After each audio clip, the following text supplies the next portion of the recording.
people! Sou o Dander Freitas, fotógrafo de arquitetura, e hoje estamos começando mais uma temporada do nosso podcast Fala People.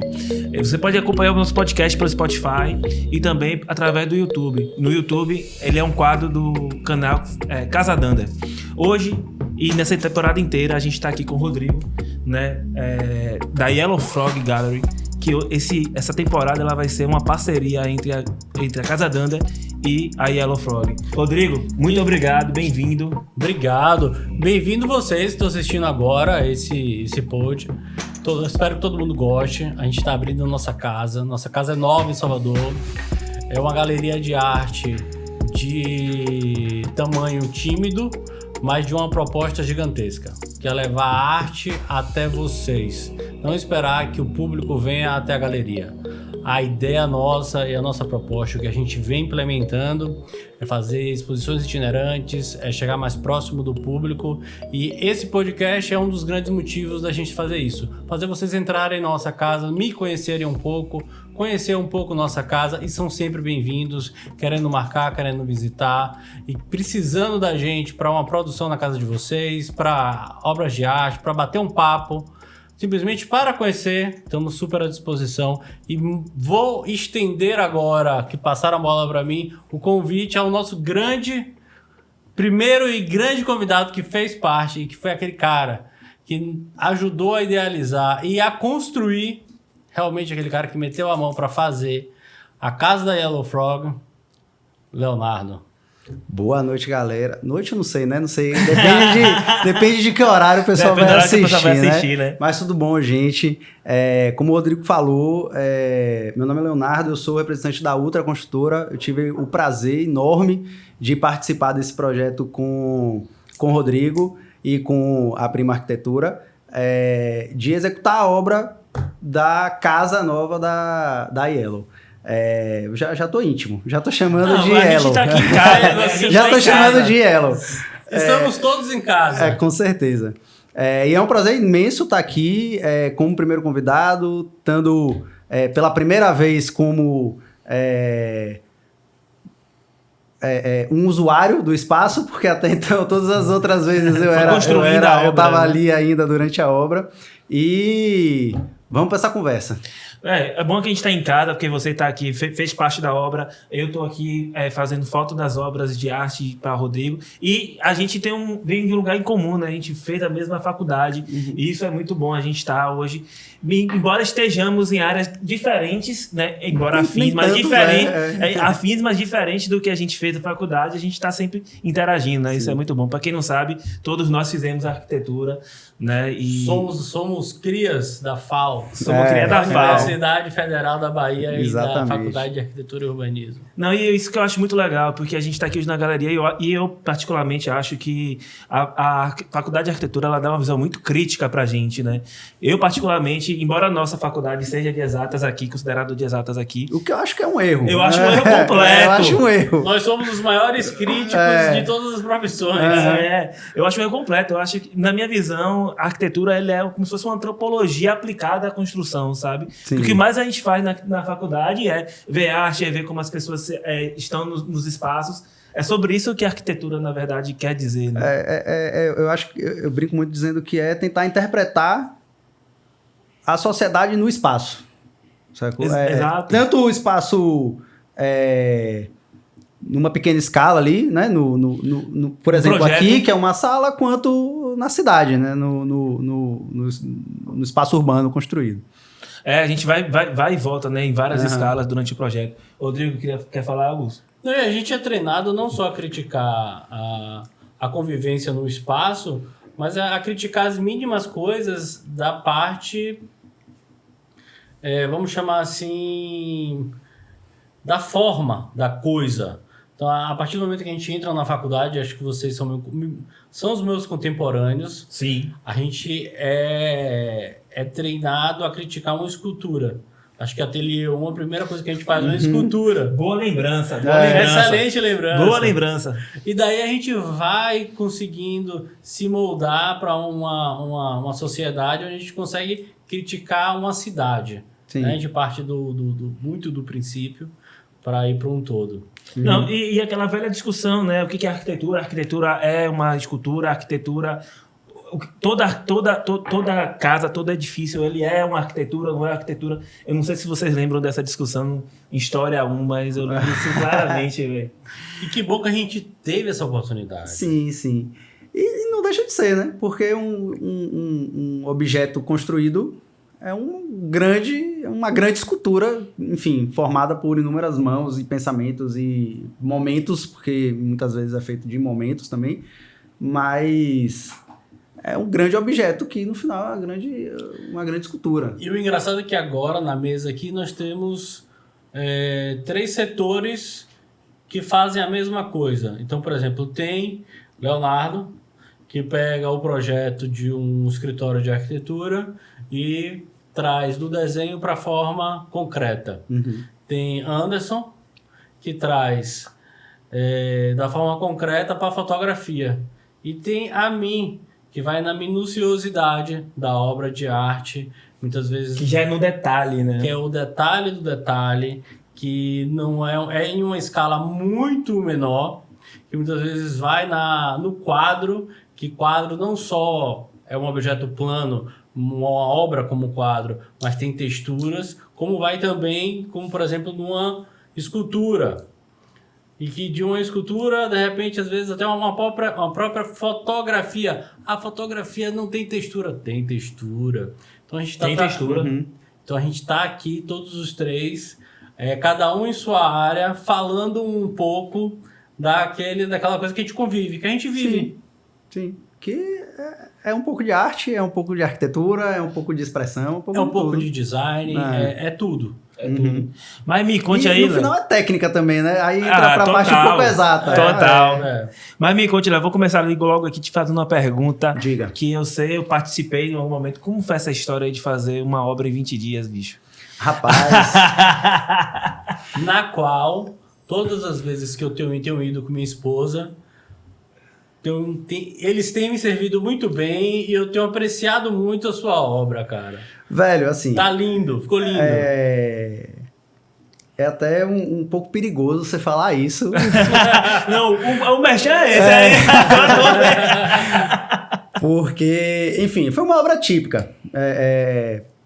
A obra, né, você está se referindo à reforma do Sorro da Baía Marina, que foi projeto da Red Arquitetura, Vinícius Rosanelli e Beatriz Eddington. Parabéns para eles também. Ganhou uma premiação do Núcleo de Núcleo de Decoração. Atrás, exato. ND. E foi uma reforma muito legal de fazer. Foi um desafio absurdo, que contou com, óbvio, muito tempo de planejamento antes. É uma reforma que foge um pouco hoje o nicho de atuação que a gente tem tido. Sim. Mas que a gente gostou muito de fazer. Muito de fazer. Deu certo, que bom que deu certo. Mas é isso, contou com muita preparação. E basicamente, construções rápidas, elas têm cada vez mais ganhado espaço. Assim, não só de reformas, como construção do zero mesmo. Escolas, geralmente prédio público e obras comerciais, corporativas. É porque tempo é dinheiro, né, cara? Com certeza. Um dia fechado é menos um dia de faturamento. Então bem é isso, tem que correr, não tem jeito. E tem ganhado muito espaço, mas são obras que, apesar de serem muito rápidas, elas contam com muito tempo de planejamento. No caso da reforma, como foi uma reforma, não foi uma construção, então acho que teve muito mais tempo ainda de planejamento do que se fosse uma construção. Porque a construção, se você tem um terreno ali limpo, e os projetos já desenvolvidos e todos ali compatibilizados, você tem o tempo, obviamente, de planejamento, de demanda, de materiais e toda a organização de cronograma, óbvio. Mas no caso da reforma, a gente contava com imprevistos que a gente só descobriu na hora. Ainda mais no Sorro, que já tinha passado por algumas reformas anteriores. O projeto original de Davi Bastos já tinha passado por outras reformas de outros arquitetos, não vou lembrar agora quantas reformas, eu lembro que tive umas 2 ou 3 reformas. E no ano passado foi uma reforma, foi um projeto da Red, como eu já citei, e existia a demanda dos sócios do Sorro e da toda a parte administrativa de fazer no mínimo tempo possível, porque eles precisavam aproveitar o período ali de baixa do São João para realizar a reforma e abrir logo em sequência. A ideia inicial era fazer em 15 dias. A gente ainda comprou essa ideia no momento de planejamento, mas logo a gente viu que seria inviável, exatamente por conta desses imprevistos que a gente ia acontecer. E não foram em 20, foram em 21 dias. Foram 3 semanas exatas de reforma. Cara, mas eu vou te falar, vocês não fizeram em 15, fizeram em 20, mais 21. Mas eu vou te falar que quando vocês me falaram, porque a gente foi fazer o negócio do vídeo, do acompanhamento, né? Eu falei, rapaz, esse negócio não vai ficar pronto em menos de 30. Agora você sabe. Rapaz, que bom que você só me contou isso agora, porque se você contasse na hora, eu ia ficar preocupado. Eu pensei nisso, não mexi. Mas você sabe uma coisa que me impressiona hoje no projeto do Sorro? É que eles não têm quadros ou esculturas expostas dentro do restaurante. Sim. Não tem, nem na parte interna nem na parte externa. Mas o incrível é que, por exemplo, a parte do bar, que fica ali naquela parte interna, parece muito com obra de arte. É um tecido. Não é um tecido aqui? É um tecido. É o fundo. O fundo. Ah, não. Você diz a parte de baixo da bancada. Abaixo da bancada. Exato, é um tecido iluminado. Exato. É um tecido... Também, se eu não me engano... É um painel, acaba sendo um painel. É um quadro, exato, no final das contas. É um quadro. É um quadro. É uma arte bacana. Uhum. Todo mundo que chega aprecia aquilo dá um movimento ao projeto do... A parede também, que dá de fundo, eles fizeram como se fosse uma trama de tecidos. Uma escama de tecido. Ficou muito bacana. Ficou muito legal. Uhum. Então você vê que apesar de você chegar no restaurante e muitas vezes não ver uma obra de arte, eles utilizam elementos ali dentro daquele restaurante para encaixar como arte. Para as pessoas olharem e tentarem interpretar através daquele objeto decorativo, vamos chamar assim, algo subjetivo. Por exemplo, embaixo do onde fica a ilha do Sushi Man, né? Sim. Que é essa do tecido, tem um movimento. A de trás também tem um movimento. Uhum. O que eu achei de extremo bom gosto. Não, e eu vou te dizer um negócio. De fato, ele é de tecido. Né? Quando eu cheguei lá, à primeira vista, eu não entendi inicialmente que era tecido. Assim como eu acho que muitas pessoas devem chegar naquele restaurante e não percebem que é um tecido. A parede os de dois, fundo? O fundo, uhum. Tanto o fundo quanto a frente do sushi bar. Do sushi bar. Né? Ninguém diz que é um tecido, o do sushi bar é um tecido plotado, né? Uhum. Ficou belíssimo. Ficou muito belo, ficou muito delicado. E é isso, tipo, é uma coisa quase de cenografia, né? Assim, sim. Mas que fica tão elegante como se fosse qualquer outro tipo de investimento. E deixa eu contar uma curiosidade desse projeto. O sushi bar realmente era algo já previsto há muito tempo, mas a trama de tecido atrás foi definido durante a reforma pelos arquitetos. Provavelmente acharam muito vazio. Originalmente ia ser mantido o elemento existente que tinha, era um ripado de madeira, se não me engano. Mas ninguém aguenta mais ripado de madeira. E não era nem... É verdade. É verdade. Mas o ponto foi que não combinava com o todo. E isso foi posto... Eu lembro que nas reuniões que a gente tinha, isso foi posto pelo Vinícius e pela Beatriz muitas vezes, mas existia, obviamente, uma questão de cronograma, de orçamento, que decidiu o que ia fazer com aquilo. No último momento... O Sorro, né, viu as pessoas responsáveis pela reforma pelo Sorro, viram que realmente não ia, até porque é uma fachada, é um plano enorme, que você tem logo atrás, é um dos principais planos. É enorme. Viram que não ia ser possível manter, e aí abriram mão realmente de manter e falaram, não, precisa ser feito alguma coisa. Mas isso a obra já tinha começado. Certo, mas deixa eu só fazer assim, uma pausa rápida, antes que passe muito tempo aqui do pod. Arquitetos, designers, decoradores, me perdoem estar falando do ripado, porque não como arquiteto, não como dono de galeria, mas como espectador, a gente já não aguenta mais ver ripado. Tem muito arquiteto, que nem arquiteto mais aguenta, gente. Então, isso que eu ia falar. Isso é muitas vezes, enfim, eu acho que é uma moda... É uma absorção da moda antiga por muitos clientes, entendeu?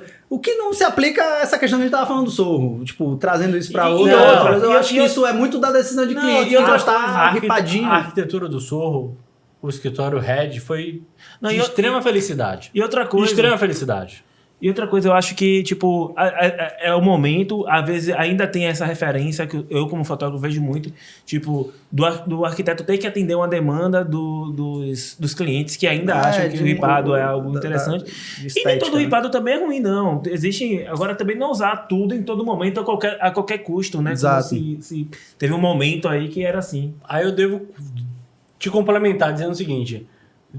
Já que nosso público são os escritórios de arquitetura, a galera que gosta de arte, a galera que está à procura da Ultra para fazer uma hora, à procura de Léo e os sócios. Não é Léo, é Léo, Flávio e Bia. Flávio. Exato, somos 3. Cabe muito também ao escritório de arquitetura saber pontuar de uma forma delicada ao cliente.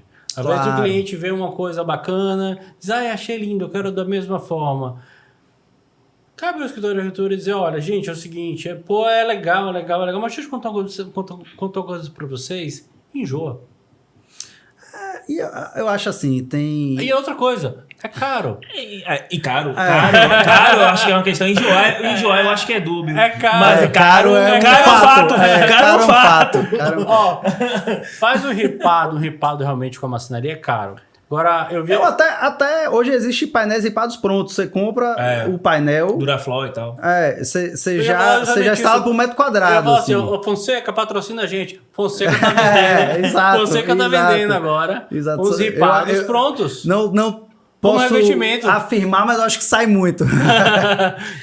Agora eu que vou fazer uma pausa aqui pra vocês, pedir pra vocês, se vocês estão gostando do podcast, lembra de seguir o canal se você tá vendo pelo YouTube, compartilhar esse vídeo com quem você acha que vai ser interessante, que concorda com a polêmica do ripado ou não também, escreve aqui. Ou então se você está ouvindo pelo Spotify, lembra de adicionar seus favoritos aí. Mas, Léo, qual foi o BO maior que vocês tiveram nessa obra do Sorro? Eu quero saber de BO, eu quero saber de polêmica. Eu fui metido porrada de bomba.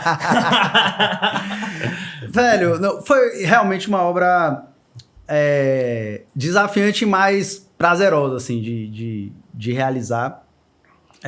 A equipe do Sorro estava toda empenhada. Então, desde os sócios que apareciam diariamente lá. Eu encontrei com vários, inclusive mais de um no dia. Eles apareciam diariamente lá. Mas tem que aparecer, meu irmão. Tem que estar ligado. Exato. Eu não apareci muito aqui porque eu estava envolvido em várias coisas. Eles estavam empenhados, sempre perguntando, presentes. A equipe administrativa, então tinha a Fabrícia, tinha Diego, tinha César, que era o responsável lá da parte de manutenção. E aí, assim, grandes BOs a gente não teve. A gente teve, obviamente, discussões no processo, que fazia parte. Eu lembro de um BO que eu cheguei lá e você tava com a mão na cabeça assim, aí saí pra respirar, tava de... Mas você não falou ainda. Eu não falei que eu esperei de falar. Você não falou ainda do pod que você participou do processo completo. Ou falou e eu esqueci? Falei. Que você foi contratado pra quê? Fui contratado pra filmar toda a etapa de obra. Então a gente pegou do primeiro dia de obra da demolição até a entrega. Até a entrega. E a gente depoimento do pessoal. E tal. Então eu fui em todas as etapas de obra. Até o último dia que eu fui lá foi o dia que eles estavam abrindo. Que eles estavam abrindo o restaurante para o público. Te pagaram 7 dias a mais? Não, me pagaram certinho. Eram 14 dias. Isso aí eu não vou questionar. Isso aí eles foram super tranquilos. Se vocês quiserem patrocinar o podcast, pelo menos manda manda um combinado, uma coisinha pra gente hoje. Tenho certeza que a gente vai estar compartilhando. Mas, sabe qual foi um que eu lembro assim, cara, de muito, muito... Que eu achei assim, falei, velho, deu ruim, mas assim, obviamente foi resolvido tranquilamente.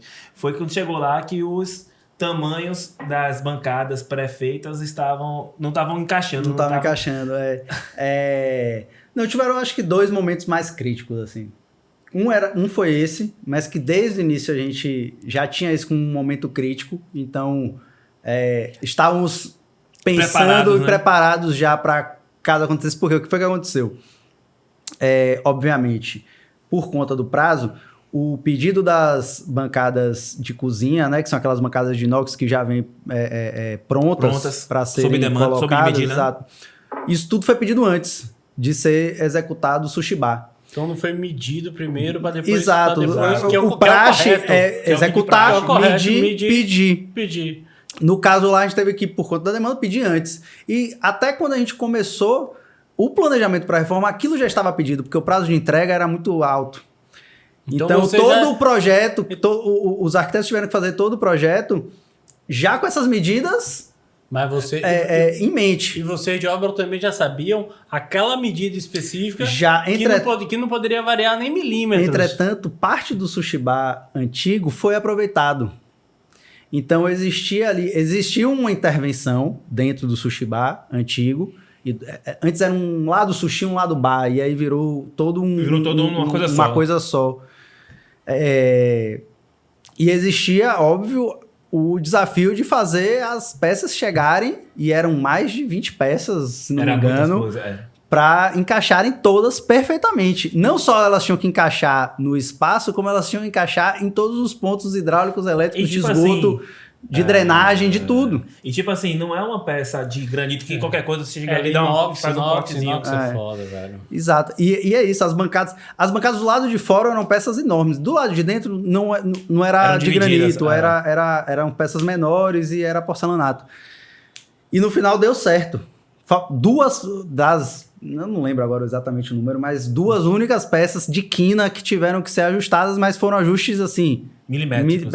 Coisa de 1 centímetro, 2 centímetros. Isso é uma grande vitória para a construtora de vocês. Exatamente. Não, porque eu, como arquiteto, vamos lá, falar um pouco de mim. Já fui arquiteto, já trabalhei em escritório. Não, você é arquiteto. Não, eu sou arquiteto. Você já foi atuante. A gente não deixa de ser, mas a gente não atua. Hoje eu sou galerista. Já fui arquiteto, nome chique, cara. Ele quer subir na categoria. Pô, galerista. É muito comum. Cara, galerista é um comerciante de obra de arte. Enfim. Não, mas nome chique, nome chique. Nome chique. Tá Você bom. como é que chama? Como é o mesmo nome que chama que... Quem patrocina arte, como é o mesmo nome? Mecenas. Mecenas. Não tem mecenas aqui, não. Obra também é arte, hein? Patrocina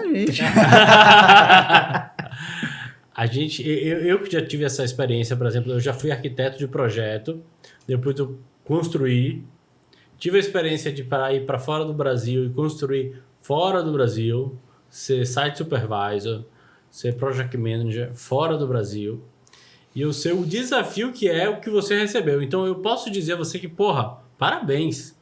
Que foda isso, porque é um controle que você tem sobre sua equipe. Sim. Sobre aquela equipe que às vezes está colocando um reboco. Não, velho, esse reboco aqui não pode ser de 2 centímetros, tem que ter 1,5. Exatamente. E controlar isso é difícil.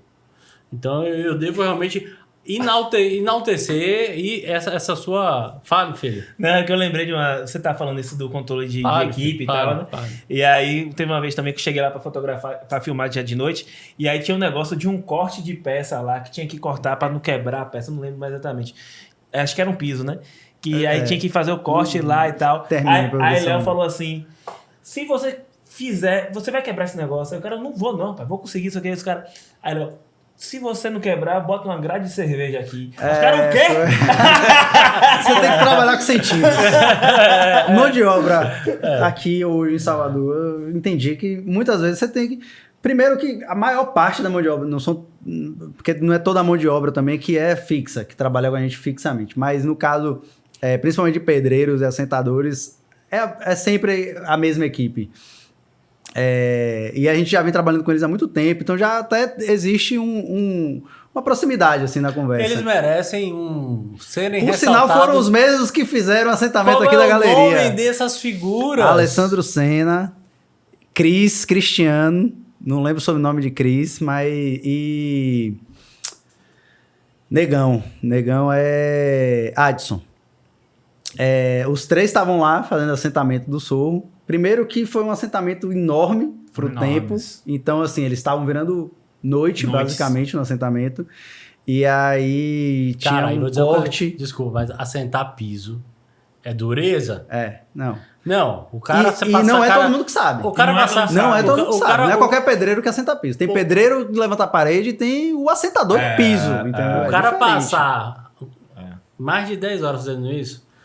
As costas do cara não aguenta, velho. Ele tá naquela posição ali, ó, aquele martelinho de borracha, né? Sim. E deixando no mesmo nível, metendo a régua. Nivelador. Nossa, isso aí é muito espaçador. difícil.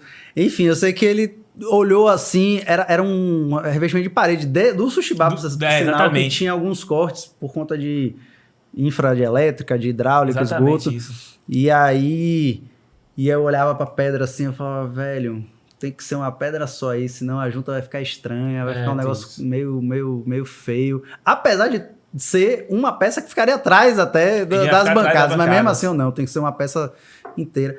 Aí eu, foi Sandro.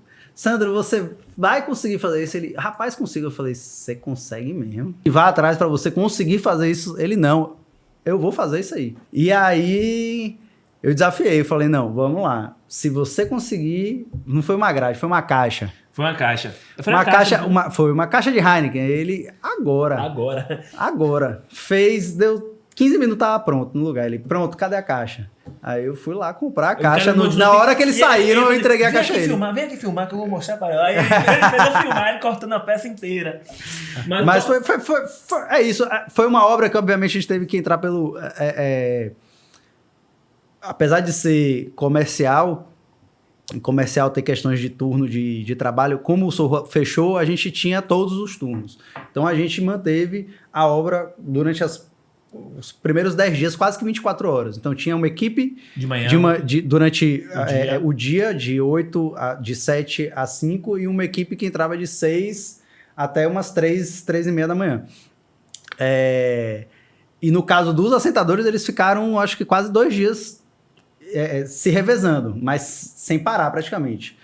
E era de noite, quando deu às 3 da manhã, eu cheguei com a caixa para entregar ele. Eu tomo sua caixa, pode ir para casa com sua caixa na mão. E qual foi o segundo BO que você não falou ainda? Não, o segundo BO foi incompatibilidade de projeto com a equipe de projetos complementares e com a... Que é algo recorrente, infelizmente. Infelizmente. Eu tenho que dizer isso, infelizmente, porque, por exemplo, como eu trabalhei alguns anos nos Estados Unidos, do escritório de arquitetura, saia tudo para você. Você não tinha, como você tem aqui no Brasil, um escritório de arquitetura, um escritório de hidráulica, elétrica e estrutural. Os complementares, né, que eles chamam. É tudo junto. Sai tudo do mesmo lugar. Mas é tudo junto ou é tipo assim, o arquiteto, o escritório, ele gerencia diretamente os outros? Pronto. Porque aqui, no caso, além de ser diferente, não necessariamente o arquiteto gerencia tudo, né? Porque às vezes você contrata tal, não sei o que lá, essas coisas. Às vezes você contrata um compatibilizador de projeto. Você tem um arquiteto, um projeto elétrico, projeto hidráulico, um projeto de combate a incêndio, e tem uma pessoa que você contrata para compatibilizar todos. Já trabalhei, inclusive, numa época como arquiteto fazendo isso. Aí o que acontece? Nos Estados Unidos existe uma coisa chamada compliance. No caso de quem vai ser em outras palavras, de quem vai ser a culpa. Sim. Então, tudo lá, tipo assim, teve algum problema na obra, procura logo quem vai ser a culpa, porque aquela pessoa que teve a culpa vai pagar. É diferente aqui no Brasil. Uhum. Aqui no Brasil, dá um problema, o cara errou isso. Quem paga o pato é o cliente. Sim. Lá, o cliente paga o pato no início, mas o cliente entra com o processo por causa que ele tem um compliance de que aquele fornecedor específico é o responsável para não deixar acontecer aquilo. Então, o compliance, para vocês entenderem, de todos os projetos, eu digo assim, arquitetura, hidráulico, elétrico, incêndio, rede, estrutural, enfim, os complementares em geral. Ar-condicionado, aquecimento, tudo. É o escritório de arquitetura. Então, ele é o responsável de receber todos os projetos, sim, colocar tudo em uma coisa só e soltar para a obra. E dizer, esse daqui é o ABC de vocês. Uhum. Esse daqui é o beabá. Vocês vão fazer aqui. Não é receber de vários fornecedores. Isso é muito legal. Sim. Porque quando você tem que culpar, você vai culpar o escritório de arquitetura.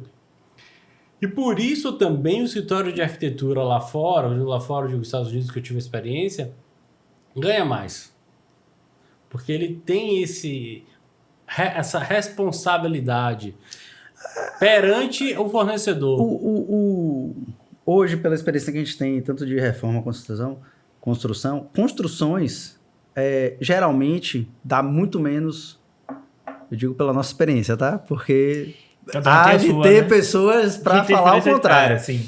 Mas dá menos problema de compatibilidade, em geral, assim. O que? Desculpa, repete. Entre construção e reforma, quando, obviamente, a reforma é algo mais complexa, como foi o caso do Sorro, como é casos geralmente corporativos, que você tem projetos complementares de hidráulica, de elétrica, combate a incêndio, ar-condicionado, acústica. Os projetos de construção dão menos problemas de compatibilização que os de reforma. Obviamente, é mais fácil hoje você construir do que você reformar. Reformar é sempre uma batata quente que muitas vezes você vai descobrir na hora. No durante, e entendeu? Eu acho que isso tem um agravante na cidade que a gente mora, por ser uma cidade muito antiga, assim, e muitos lugares não tem o histórico da construção. Independente de ser antiga, eu acho até. Muitos lugares não tem porque... Não tem as porque pessoas não tem. Não têm o costume, a prática, exato. Disso, vou ser polêmico. Pode ser. A gente tá aqui pra isso, né? Me desculpem quem se sentiu ofendido e quem estiver ouvindo, mas eu penso da seguinte forma. Não só porque a gente não tem um histórico ou um documento da obra, mas eu valorizo muito, por exemplo, o Léo, a Ultra, por ter uma qualidade de serviço muito bacana. E qualidade de serviço eu não estendo a Léo nem aos sócios, eu estendo a Léo e a equipe que ele conseguiu formar, que é difícil, cara. É difícil hoje você conseguir formar uma equipe boa, por exemplo, como ele citou.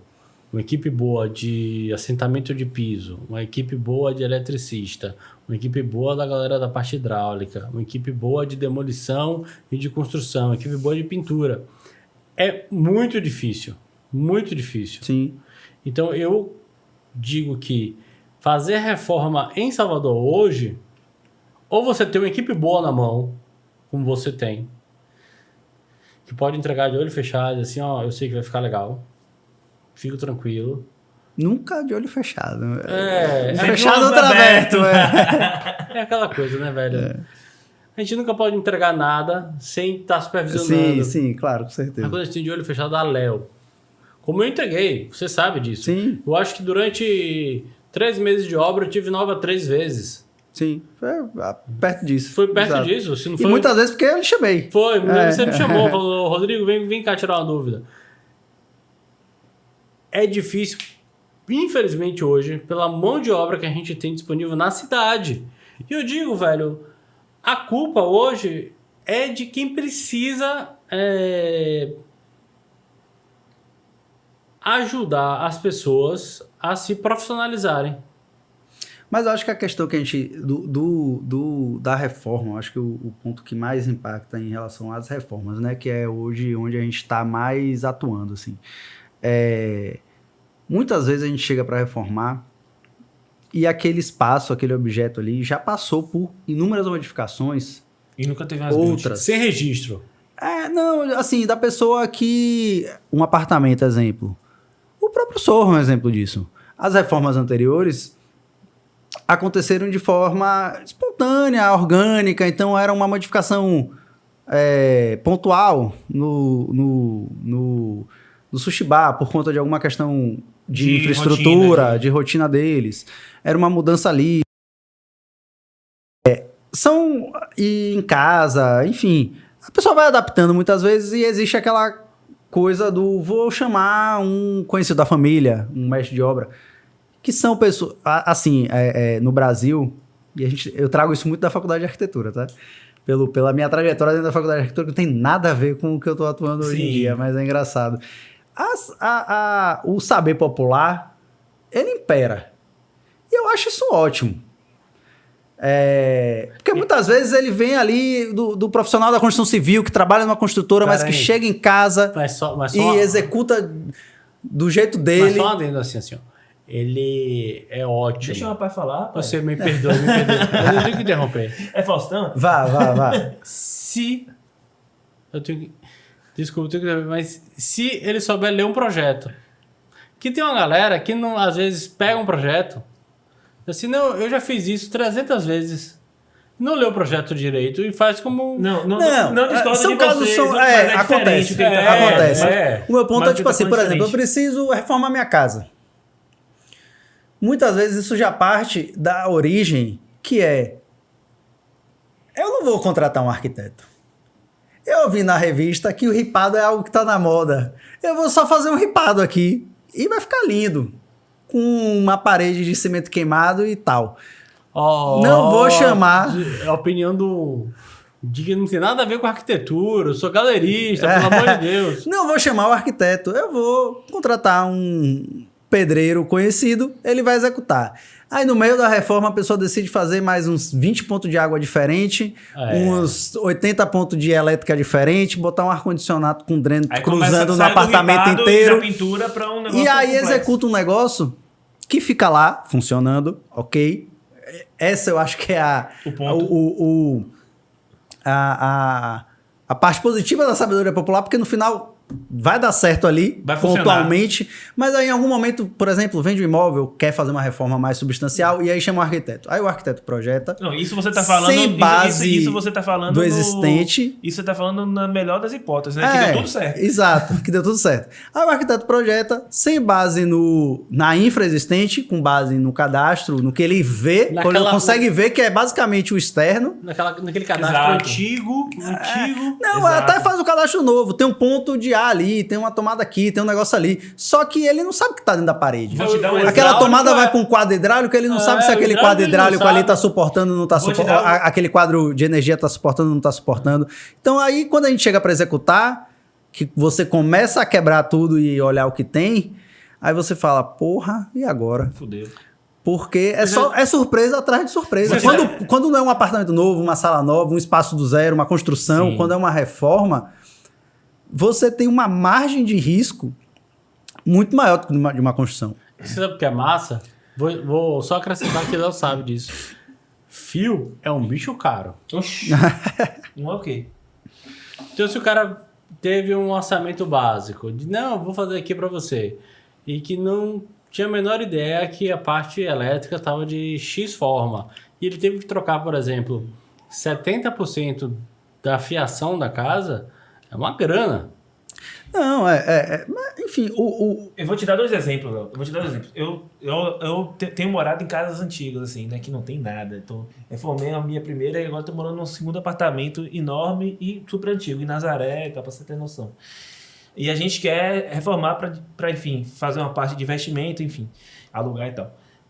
Rapaz, você chega lá, você não tem informação de nada, você não sabe o que é pilar, você não sabe o que é. Esses dias, uma parede grossa, eu descobri que que é tipo um corredor, tem um ponto de água.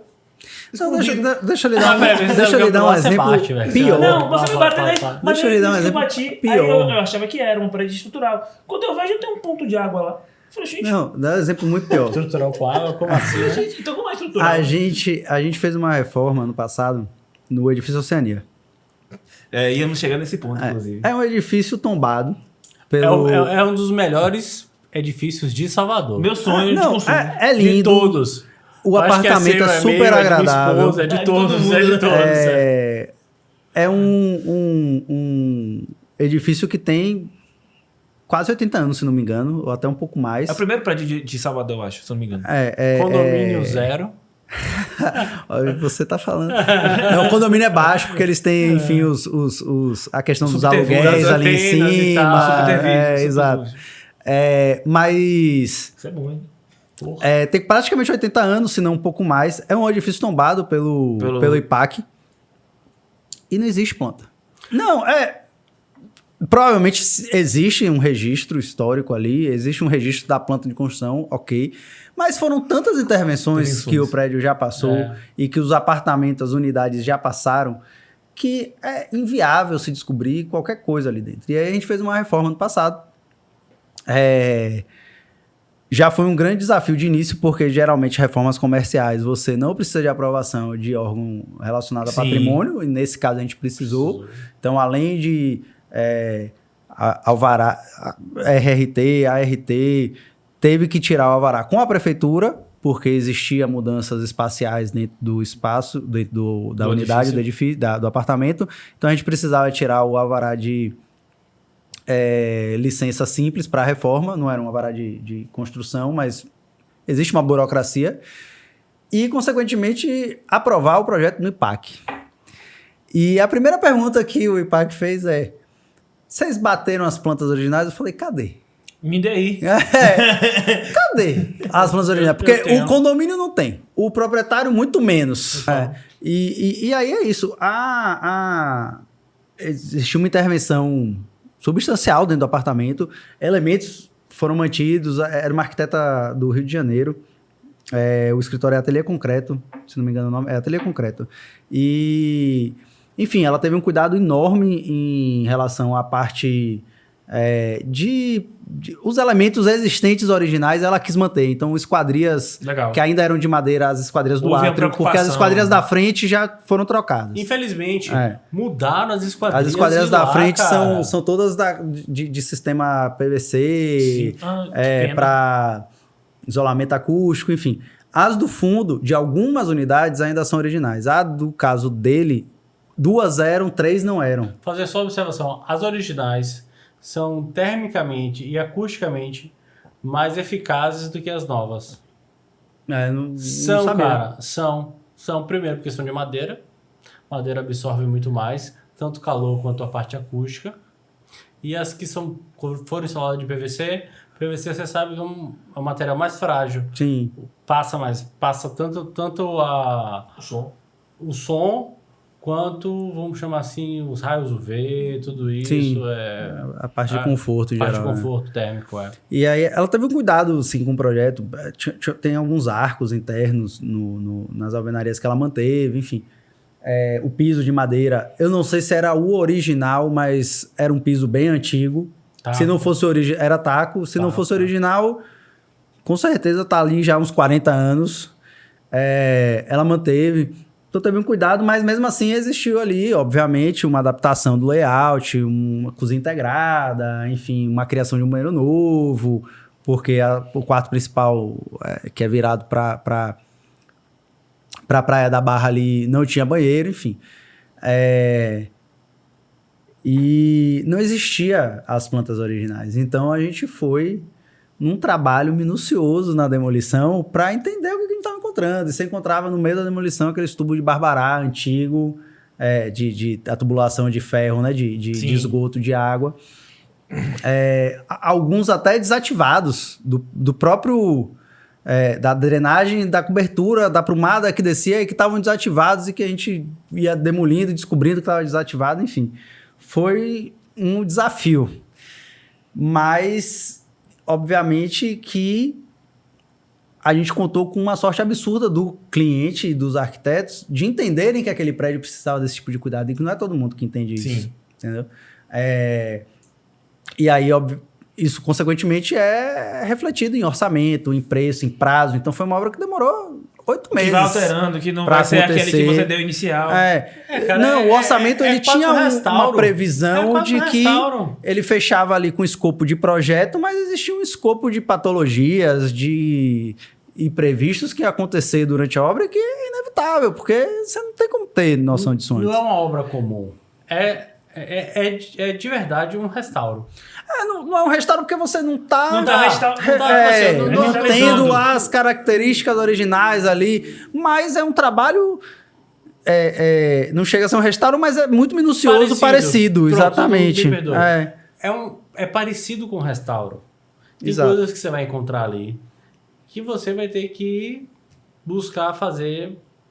E que você uma isso intervenção numa pré-existência de importância, na verdade. Exato. E tem que ter... E mesmo que se não fosse um prédio tombado... Não, independente de ser tombado, mas é de nítida importância para a cidade. Quem que não conhece Oceania? Quem em Salvador não conhece Oceania? Mas ponto infelizmente, nem todo soteropolitano tem a noção da importância do edifício Oceania. Não, pode não saber a importância, mas que pelo menos já ouviu falar, que pelo menos no carnaval sabe já que passou tá lá, ali. Já passou ali. Treja fora da barra, né? Então. Mas eu digo, tipo assim, hoje em dia, Salvador, como você falou, grandes cidades, né, do Brasil, geralmente cidades, as capitais, enfim, você tem construções mais antigas. Obviamente, enfim... você começa a reutilizar. Então, você vende, você reforma, você traz contemporaneidade para o seu uso, para o seu projeto, para a sua estética, expressão, enfim, ali dentro do apartamento, ou do espaço que você está usando como negócio, enfim. E lá a gente contou com a colaboração do cliente da arquiteta nesse sentido de entender que, como o prédio era um prédio antigo, o prazo seria maior, o orçamento, iriam existir ali aditivos, questões que iam acontecer durante, que você só ia descobrir durante a obra, e que não é chegar e arrasar tudo. Sim. Porque hoje em dia você tem muitos prédios antigos na Barra, tudo, Graça, Canela, no chão. E as pessoas simplesmente quebram tudo e tchau. Não tem um cuidado. É até um ponto que a gente tem observado com alguns escritórios de arquitetura, um deles é até a Primo, que quando pegam objetos antigos para projetar, né, para executar o projeto, antes de propor, pede um estudo, alguns ensaios, às vezes até demolição já de algumas partes, antes até do projeto ser executado. Que legal isso. Para poder entender o que é trás. Possível, o que tem ali, aquelas paredes ali, existe alguma aprumada? Não existe? É estrutura, não é? Porque você não tem projeto estrutural. Então quer dizer que hoje tem algumas escritórios de arquiteturas que eles fazem as demolições de pedaços do projeto antes para poder ver o que está rolando. Na verdade, tipo assim, pensa numa proposta bem inicial, o que viria a ser demolido. Isso para apartamentos antigos, né? Sim. O que viria a ser demolido, pede a demolição antes, a gente executa a demolição antes. Isso muito em residencial. E a partir do resultado da demolição, ou às vezes um ensaio, no caso da Oceania foi um ensaio. Mas em outras experiências que a gente teve, já foi uma demolição mais completa, mais substancial, realmente de finalizar uma proposta de demolição para a partir daí desenvolver o projeto. E o resultado é que o projeto ele é muito mais consolidado, assim, ele é muito mais maduro. E vem com muito menos E problema. respeita muito mais o existente, entendeu? Porque já sabe o que dá e o que não dá. Fora otimizar tempo realmente na parte de execução. Demora um pouco mais no projeto, mas o executivo final, tipo a obra substancial, Vale a ela é pena. muito mais rápida, entendeu? Ela é muito mais direta. Então você evita muito problema aí. E eu vou aproveitar agora essa pausa aqui de Léo para poder pedir para vocês, se você está assistindo pelo YouTube, aproveita, segue o canal, deixa seu comentário, compartilha esse vídeo com quem você achar que se interessa por esse tema. E se você está ouvindo pelo Spotify ou qualquer outra plataforma de áudio, segue a gente aí, bota a gente nos seus preferidos, escuta todos os nossos episódios que a gente vai estar lançando a partir de agora. Léo, segue a Yellow Frog. segue no aí, Instagram, exatamente. E a tá Ultra vendo? Construtora segue a também Yellow no Frog, Instagram. @YellowFrog Gallery e @SomosUltra. Peraí. @yellowfrog.artgallery. Ixi, complicou demais. @yellowfrog.artgallery. S-Gallery. @somos.ultra. Somos.ultra e como é, pai? yellowfrog.sgallery. Agora, garoto! Tá esbanjando o inglês. E aí você falou aqui pra gente agora que é 2 tipos de projetos que você costuma fazer, né? O de comercial, que é o exemplo do Sorro, e agora você deu um exemplo do apartamento de residencial, né? Existe uma diferença de cliente para entrega? Como é essa relação? Na verdade, hoje eu dividiria em 4 tipos. O residencial de reforma, residencial comercial, residencial corporativo e de construção. Assim. A gente foca mais no reforma, tanto residencial, corporativo quanto construção, hoje. O comercial e corporativo existe... Velho, o residencial é a casa da pessoa. Sim. Então... o cuidado que geralmente... Os detalhes. Os detalhes, incomodam mais. Os pormenores ali. Não que no comercial e no corporativo não exista a necessidade de você entregar a melhor qualidade possível. Só que o que é cobrado no corporativo e no residencial, muito mais, é o prazo. Já no residencial é o detalhe, é o mínimo detalhe, assim, a textura da pintura, é a textura do acabamento final. E no comercial existem pontos que são passíveis, entendeu? Então, pequenas coisas ali que o cliente ele tá mais preocupado no dia que ele tá deixando de estar funcionando com espaço, porque tá deixando de entrar, de faturar, e já no residencial não, assim. Então, existe um tratamento diferente, basicamente esses dois tipos de obra. Você né? acha que isso interfere, inclusive, na tomada de decisão, no tempo de tomada de decisão, por exemplo? Surge você acabou de falar, surge um problema lá no meio da obra que vocês não estavam aguardando, esperando, então um revestimento que às vezes nem sempre vem completamente escolhido. Você acha que existe uma diferença de tempo na escolha dessas coisas, da tomada de decisão do cliente? Com certeza. Geralmente, corporativo comercial, você recebe o projeto pronto. E não existe mudança no meio do projeto. Ou seja, assim, raríssimo. Compro comprado. Pronto, comprado. As decisões são de pronta entrega. É raro você ter decisão no meio da obra. Você ter retrabalho, mudança de projeto, mudança de especificação. Já no comercial, muitas vezes o que acontece? Vi pronto, não gostei. Não, residencial. Eu falei comercial? Perdão, no residencial. Vi pronto, não gostei. Não tá legal. Não tá legal. Pô, eu acho que eu vou enjoar. E agora? E aí, existe uma pausa, existe um realinhamento com a equipe de arquitetura, existe um aditivo, uma necessidade de reforçar alguma coisa e de executar novamente, de ter um retrabalho dentro da obra. Então, o residencial, isso acontece muito, assim.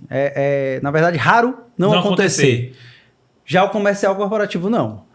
Corporativo muito menos até do que o comercial. Porque o comercial, às vezes, ainda existe aquela coisa do dono do negócio tem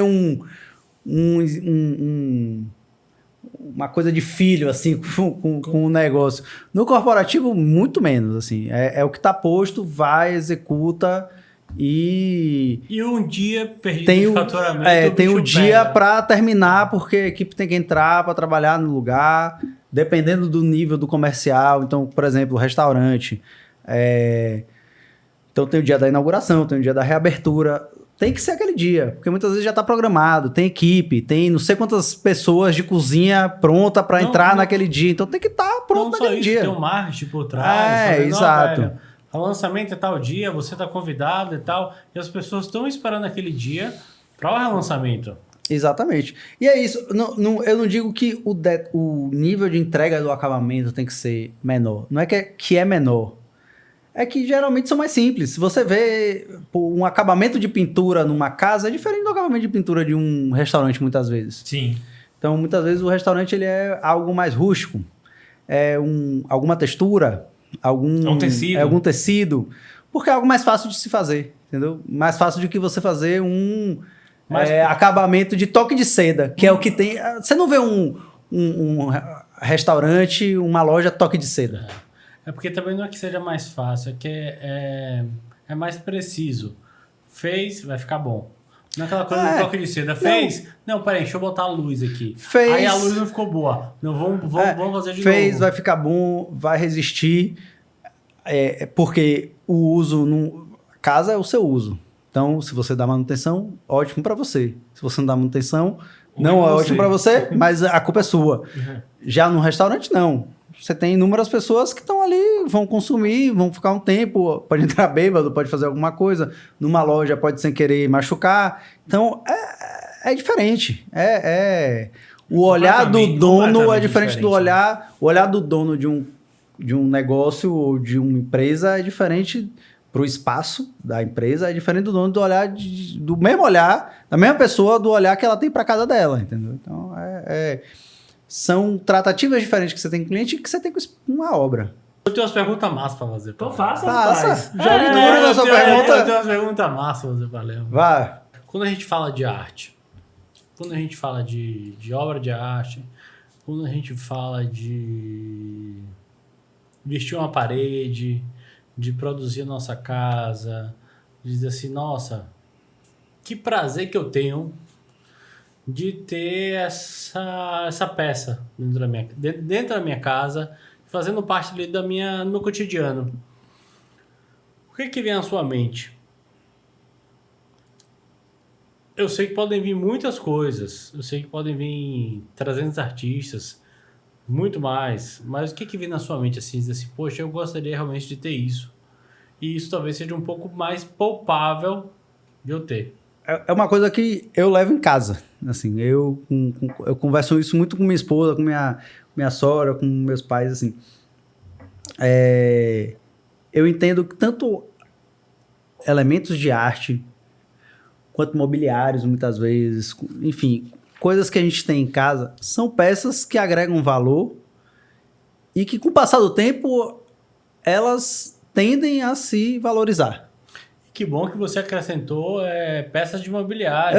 É isso, porque eu entendo o mobiliário como, tipo assim, a minha visão que eu tenho, talvez por ser arquiteto, mas é que o mobiliário, sem querer desmerecer, o mobiliário Tok-Stock, Etna e outros, mas que ele é uma peça que pode durar 80 anos se for uma peça bem construída, se for uma peça com durável. Design interessante, durável, exatamente.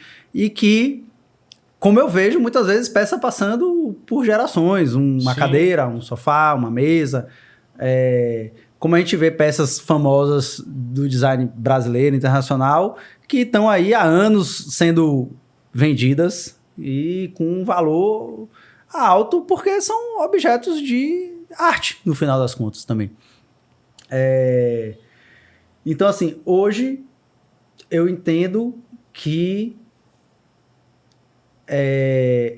se possível, eu quero ter sempre uma peça dessa, porque ela vai lhe agregar, não só no seu espaço ali de uso cotidiano, no seu dia a dia, mas ao passar do tempo, isso aí, querendo ou não, é um ativo que você tem. Eu acho que essa sua visão de ativo, de investimento, eu acho ela muito acertada.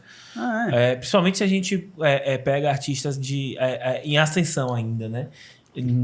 Que estão ascendendo ainda, e não aqueles já totalmente estabelecidos porque às vezes você tem o desejo do estabelecido, né? Exato. Você tem o desejo daquela peça que você já conhece há anos e que você quer ter em casa. Aí chegou a hora da minha provocação. Sem dúvida. Chegou a hora da minha provocação.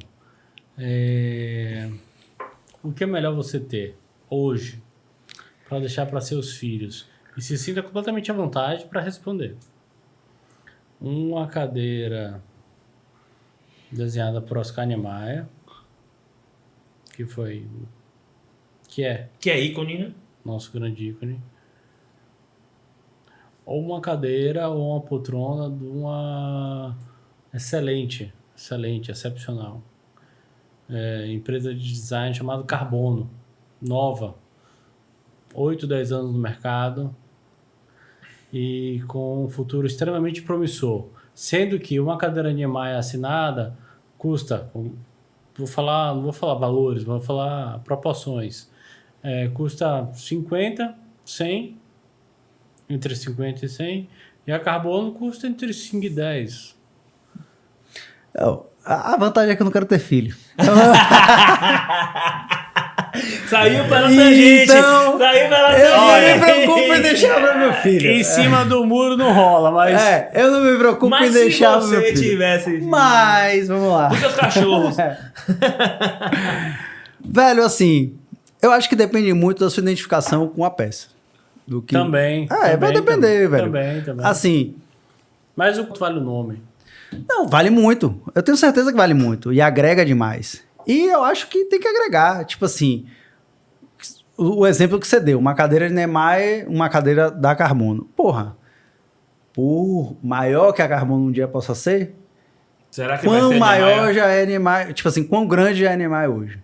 Entendeu? E a importância social, a importância histórica, a importância que o cara tem hoje já posta.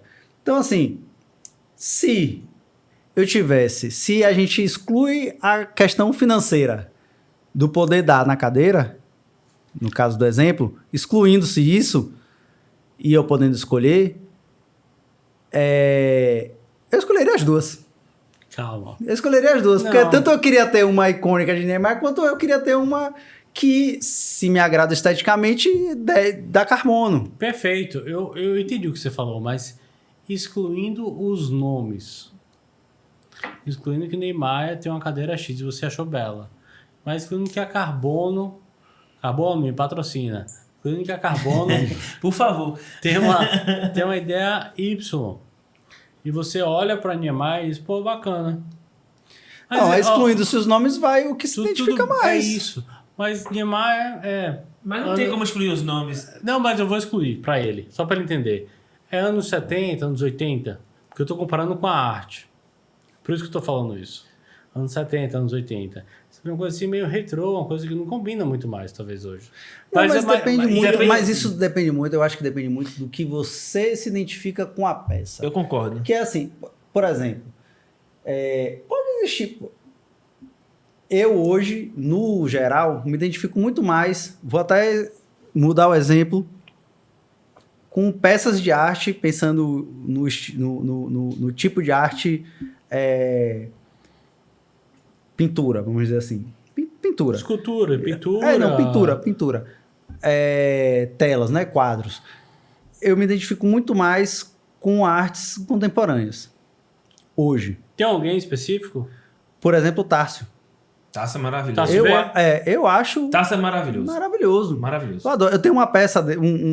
Eu sou fã. Taça patrocina nós. Desenho, brincadeira. Um desenho que ele fez há algum tempo, que eu comprei. Enfim, não tá nem quadrado ainda. Até hoje tá no papelzinho que ele me entregou, porque eu ainda não parei pra emoldurar e colocar na parede. Mas tá lá. E eu acompanho há muito tempo e eu acho lindo. E pra mim ele é contemporâneo. Ele traz uma identidade local, sim, regional, uma coisa de Salvador, da Bahia muito forte. Até na técnica. Mas ele é contemporâneo, no meu ver. Ele traz a coisa mais do risco, do grafite, daquela coisa ali. Ele é grafiteiro, né? E eu gosto muito. Minhas tatuagens, muitas são de um grafiteiro. Um tatuador que também já foi grafiteiro. Mas se talvez colocasse para eu escolher entre uma coisa, por exemplo, dele e um... Tarsila do Amaral. Não, Tarsila do Amaral não. Eu escolheria Tássio. Se eu não soubesse o nome. Talvez se eu soubesse o nome Tarsila do Amaral, eu escolheria Tarsila do Amaral por saber do valor agregado que aquilo tem. Mas... Eu não vou falar de grandes gênios, tipo Picasso. Não, mas eu ia comparar com Caribé. É algo que não é contemporâneo em relação... Não é contemporâneo no tempo mesmo, né? No preciosismo da palavra. Mas é um risco, um traço. Eu falo risco por causa da arquitetura, que a gente fala muito risco, né? Mas é um traço que, me agrada demais. Me agrada demais. E traz uma coisa da regionalidade, da localidade do Salvador, que pra mim Tássio também traz. É porque... Com outro estilo, mas que ele também traz, entendeu? Vou dar a opinião de uma pessoa que gosta de arte. É porque o Caribé, talvez assim, nosso baiano mais argentino, que a gente já teve. O argentino mais baiano. O argentino mais baiano, ou uma coisa ou outra. Ele conseguiu retratar muito a vivência dele, a época dele, as experiências que ele teve. E bom que você está conseguindo identificar no Tássio V a mesma coisa. Então, quando o Tássio ele chega e ele vai para uma feira e ele volta para casa e ele faz um nanquim, ele faz uma aquarela ou ele faz um spray sobre tela, ele tá retratando a realidade dele também.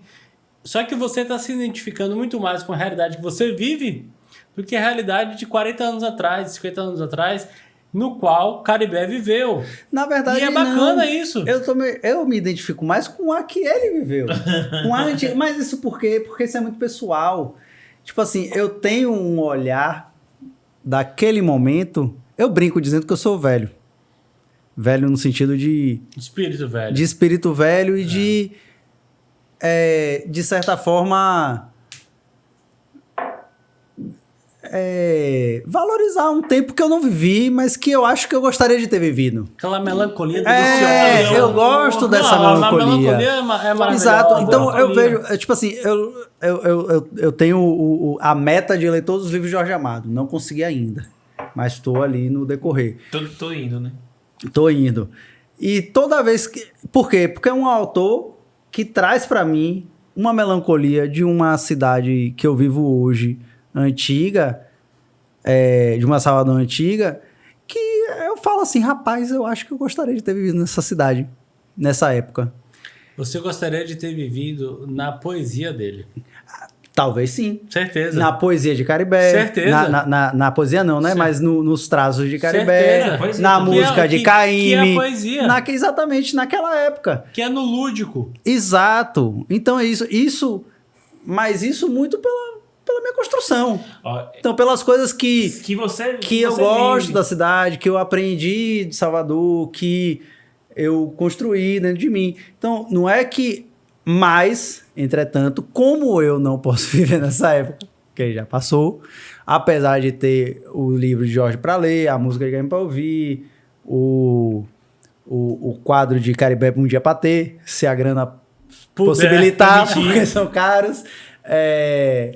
Mas tem Tárcio, hoje, que é um cara que me traz um pouco da vivência Salvador, de uma regionalidade que eu gosto, que eu valorizo, e dentro da arte, de uma forma de arte, e que eu acho belo, sacou? E que eu teria. Particularmente... Então, assim, voltando pro seu ponto, eu teria os dois, se não fosse o valor.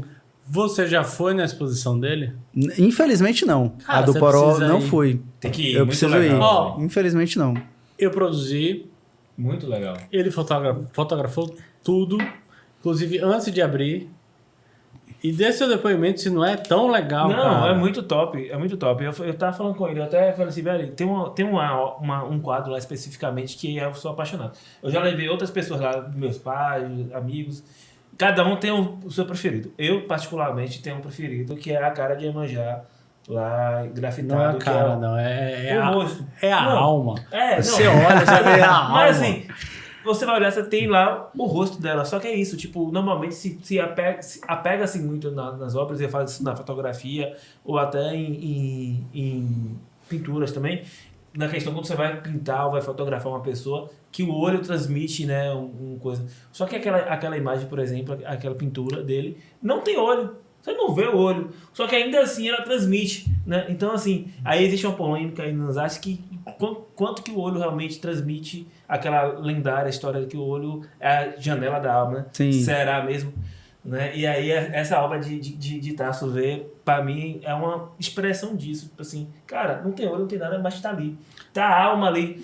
É muito forte não precisa de olho. Quando você vê a obra, você vai dizer assim, acho que é a expressão da obra toda. Não precisa de olho. E eu espero que você vá no Poró. Não, preciso ir. Todo mundo que tá assistindo aqui, que estiver aqui em Salvador e vai lá no Poró, restaurante Poró, Santo Antônio do Carmo, restaurante bar, muito maravilhoso. Tem uma exposição completa de mais de 30... São 29 obras, na verdade, não mais de 30. São 29 obras de Tárcio. E existe quadros principais. O quadro da Iemanjá é um dos principais. Tem um quadro da Sereia de Duas Caudas, que também é maravilhoso. Esse quadro é muito legal, mas pra mim não tem, é imbatível. Mas eu vou voltar. O da Iemanjá é tão bacana, cara. Mas vai lá, confere, fala pra gente se você gostou. E compre. Aí, ó. E compre. Se tiver disponível ainda. Se tiver disponível, compre. Se não tiver, procura que a gente tenha outras coisas legais. Mas voltando aqui, né? Posso dar minha opinião aqui sobre o assunto? Sobre a polêmica? Claro. Eu sou uma pessoa que... Eu gosto de arte contemporânea, mas eu gosto de móveis antigos. Eu tô no seu time, quase. Eu sou uma pessoa assim, entendeu? Então, assim... Eu fico no meu termo, por exemplo, eu prefiro investir num Tasso V do que numa Tarsila do Amaral, por exemplo. Ou num Caribé. Eu gosto de Caribé, óbvio. Se eu tiver os dois, eu posso ter, mas eu prefiro ter na minha casa um Tasso V, por exemplo. Agora, já móveis, eu ficaria com a cadeira do Niemeyer. Mas você sabe o que é que quebra aí? Que eu vou dizer a você? Se o móvel de Niemeyer realmente for confortável, for bacana de sentar. Não, a gente está considerando aqui que é todo legal. Eu vou chegar lá. Todos os quesitos técnicos iguais. Exatamente. Vou chegar lá. O quesito investimento inicial é muito diferente. Eu sei. Então é muito diferente você investir numa Tarsila do que você investir num Tássio. Não, isso eu acho que é fora de discussão. Porque se a gente colocar a questão financeira... A gente não está discutindo isso. Obviamente, dentro da realidade hoje me posta, eu vou escolher um Tássio porque eu não tenho condição hoje de investir numa Tarsila, obviamente. Eu estou excluindo o financeiro do peso. Espero que financeiramente, dentro de pouco tempo, eu possa escolher os dois. Por isso que eu lhe falei, financeiramente, se eu puder escolher os dois, eu tenho os dois. Eu vou ter um Caribé na sala, um Tássio no escritório, entendeu? E ótimo. Tá tudo certo. Que bom, tá tudo certo, exatamente. Mas financeiramente não é comparável até pelo peso histórico, que ainda não é possível de se comparar. E o peso histórico é algo que eu acho totalmente relevante. Claro que o nome tem seu peso, né? Indiscutivelmente. É o valor agregado. Mas o tempo, o valor agregado. O tempo ele tem, principalmente quando a gente fala de arte, tem muito peso, porque eu vou te falar, por exemplo, vai se construindo, né, durante o tempo, todos esses artistas famosos. Mas vou trazer um exemplo, assim, que é a Formiga, né, que sou eu, por exemplo. Ontem eu estava fazendo uma seleção de fotos minhas para mandar para uma exposição, né, para mandar para um festival de fotografia e tal. Cara, aí eu fui revisitar fotos que eu fiz, sei lá, ano passado, 5 anos atrás. Eu acho que as minhas fotos ficam muito melhores depois de um tempo que eu vejo. Sabe como é? Ele ganha importância no tempo, na história, que naquele momento que eu vi, eu não dava, por exemplo, entendeu? Não, e até mesmo se a gente pensar Rodrigo é a melhor pessoa para dizer isso, mas da parte técnica. Tipo, hoje, se eu for comparar hoje eu sei que eu faço uma obra muito melhor tecnicamente do que há 4, 5 anos atrás, do que as primeiras obras que eu fiz. Não só na experiência para o cliente, quanto na entrega. Porque você aprende com o tempo, entendeu? Eu acho que a arte em geral também tem um pouco disso. Tem o amadurecimento técnico da expressão ali do artista, da alma ali que ele quer imprimir na arte dele. Claro que é que nem o uísque, com o tempo ganha mais, enfim, se tem mais valor ali, mas a história da coisa é diferente, pô. Tem e não tem. A arte é uma coisa incrível, que a arte é uma coisa humana. Vou falar até de uma forma assim, muito comparativa. Todos nós, quando jovens, tínhamos muito mais ímpeto. Então nós fazíamos muito mais coisas sem pensar tanto, mas muito mais pelo instinto. E o instinto mandava naquilo. Talvez não tivesse tanta técnica, mas a gente tinha instinto.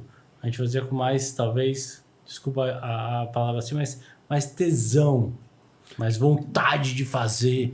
E aquela vontade de fazer criava coisas e criam coisas, eu digo não só no passado, mas como os novos artistas que estão chegando, eles criam coisas que quem tem uma técnica durante 20 anos perdeu o tesão de fazer.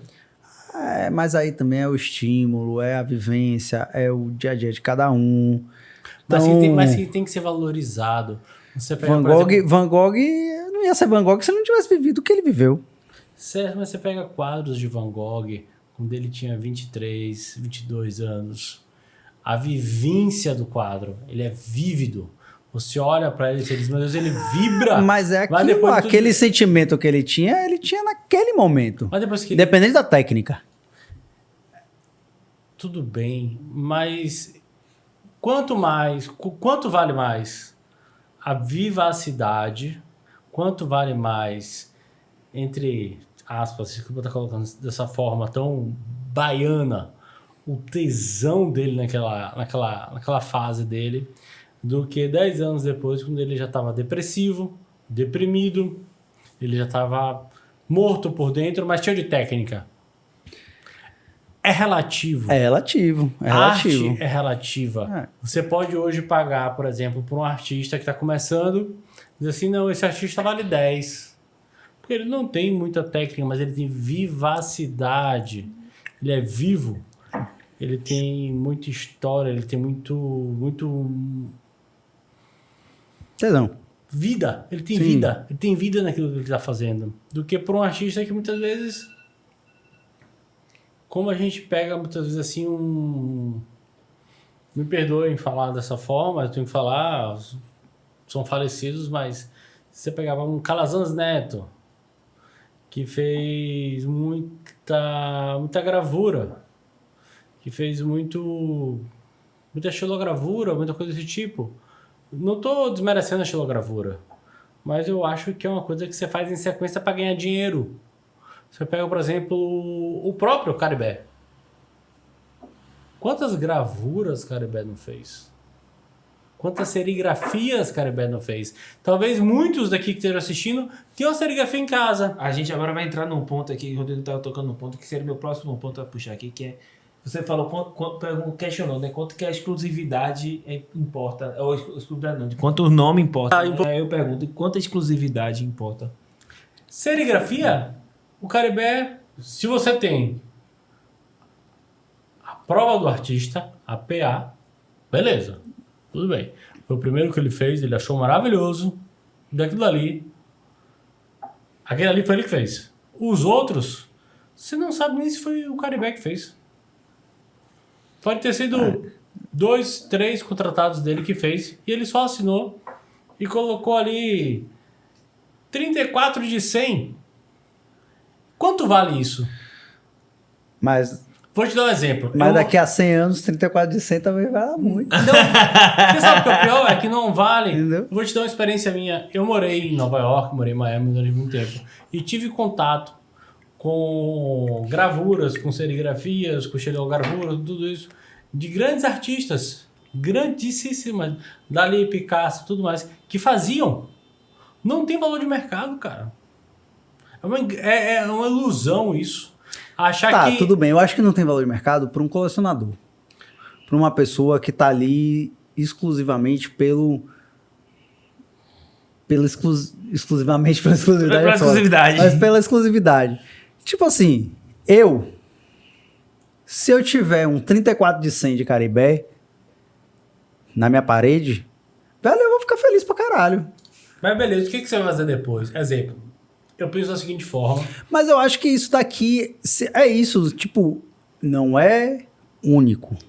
Mas é 34 de 100. Tá, mas vou te falar... 34 de 100 daqui a... Quando eu morrer, daqui a mais 50 anos... Mas não é. Eu digo a você, por exemplo, e peço às pessoas pra pesquisar... Mas como eu não vou ter filho...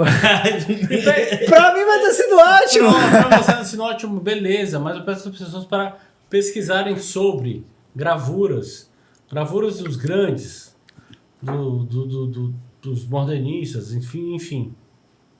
Não é.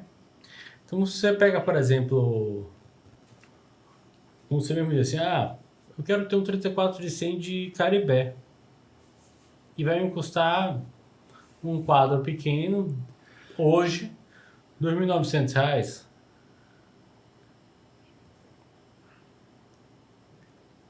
É um investimento? Talvez não seja um investimento. Pesquise. A todos, aí eu falo a todos aqui.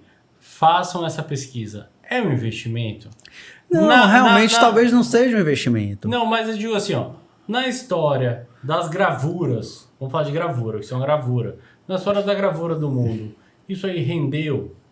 Não, Ou ok. o que rendeu realmente foi o quadro original. Tudo bem. Talvez não seja um investimento a nível de se comparar com uma ação. Com o original. O acrílico sobre tela. Exato. Aquarela, acrílico sobre tela, aquarela.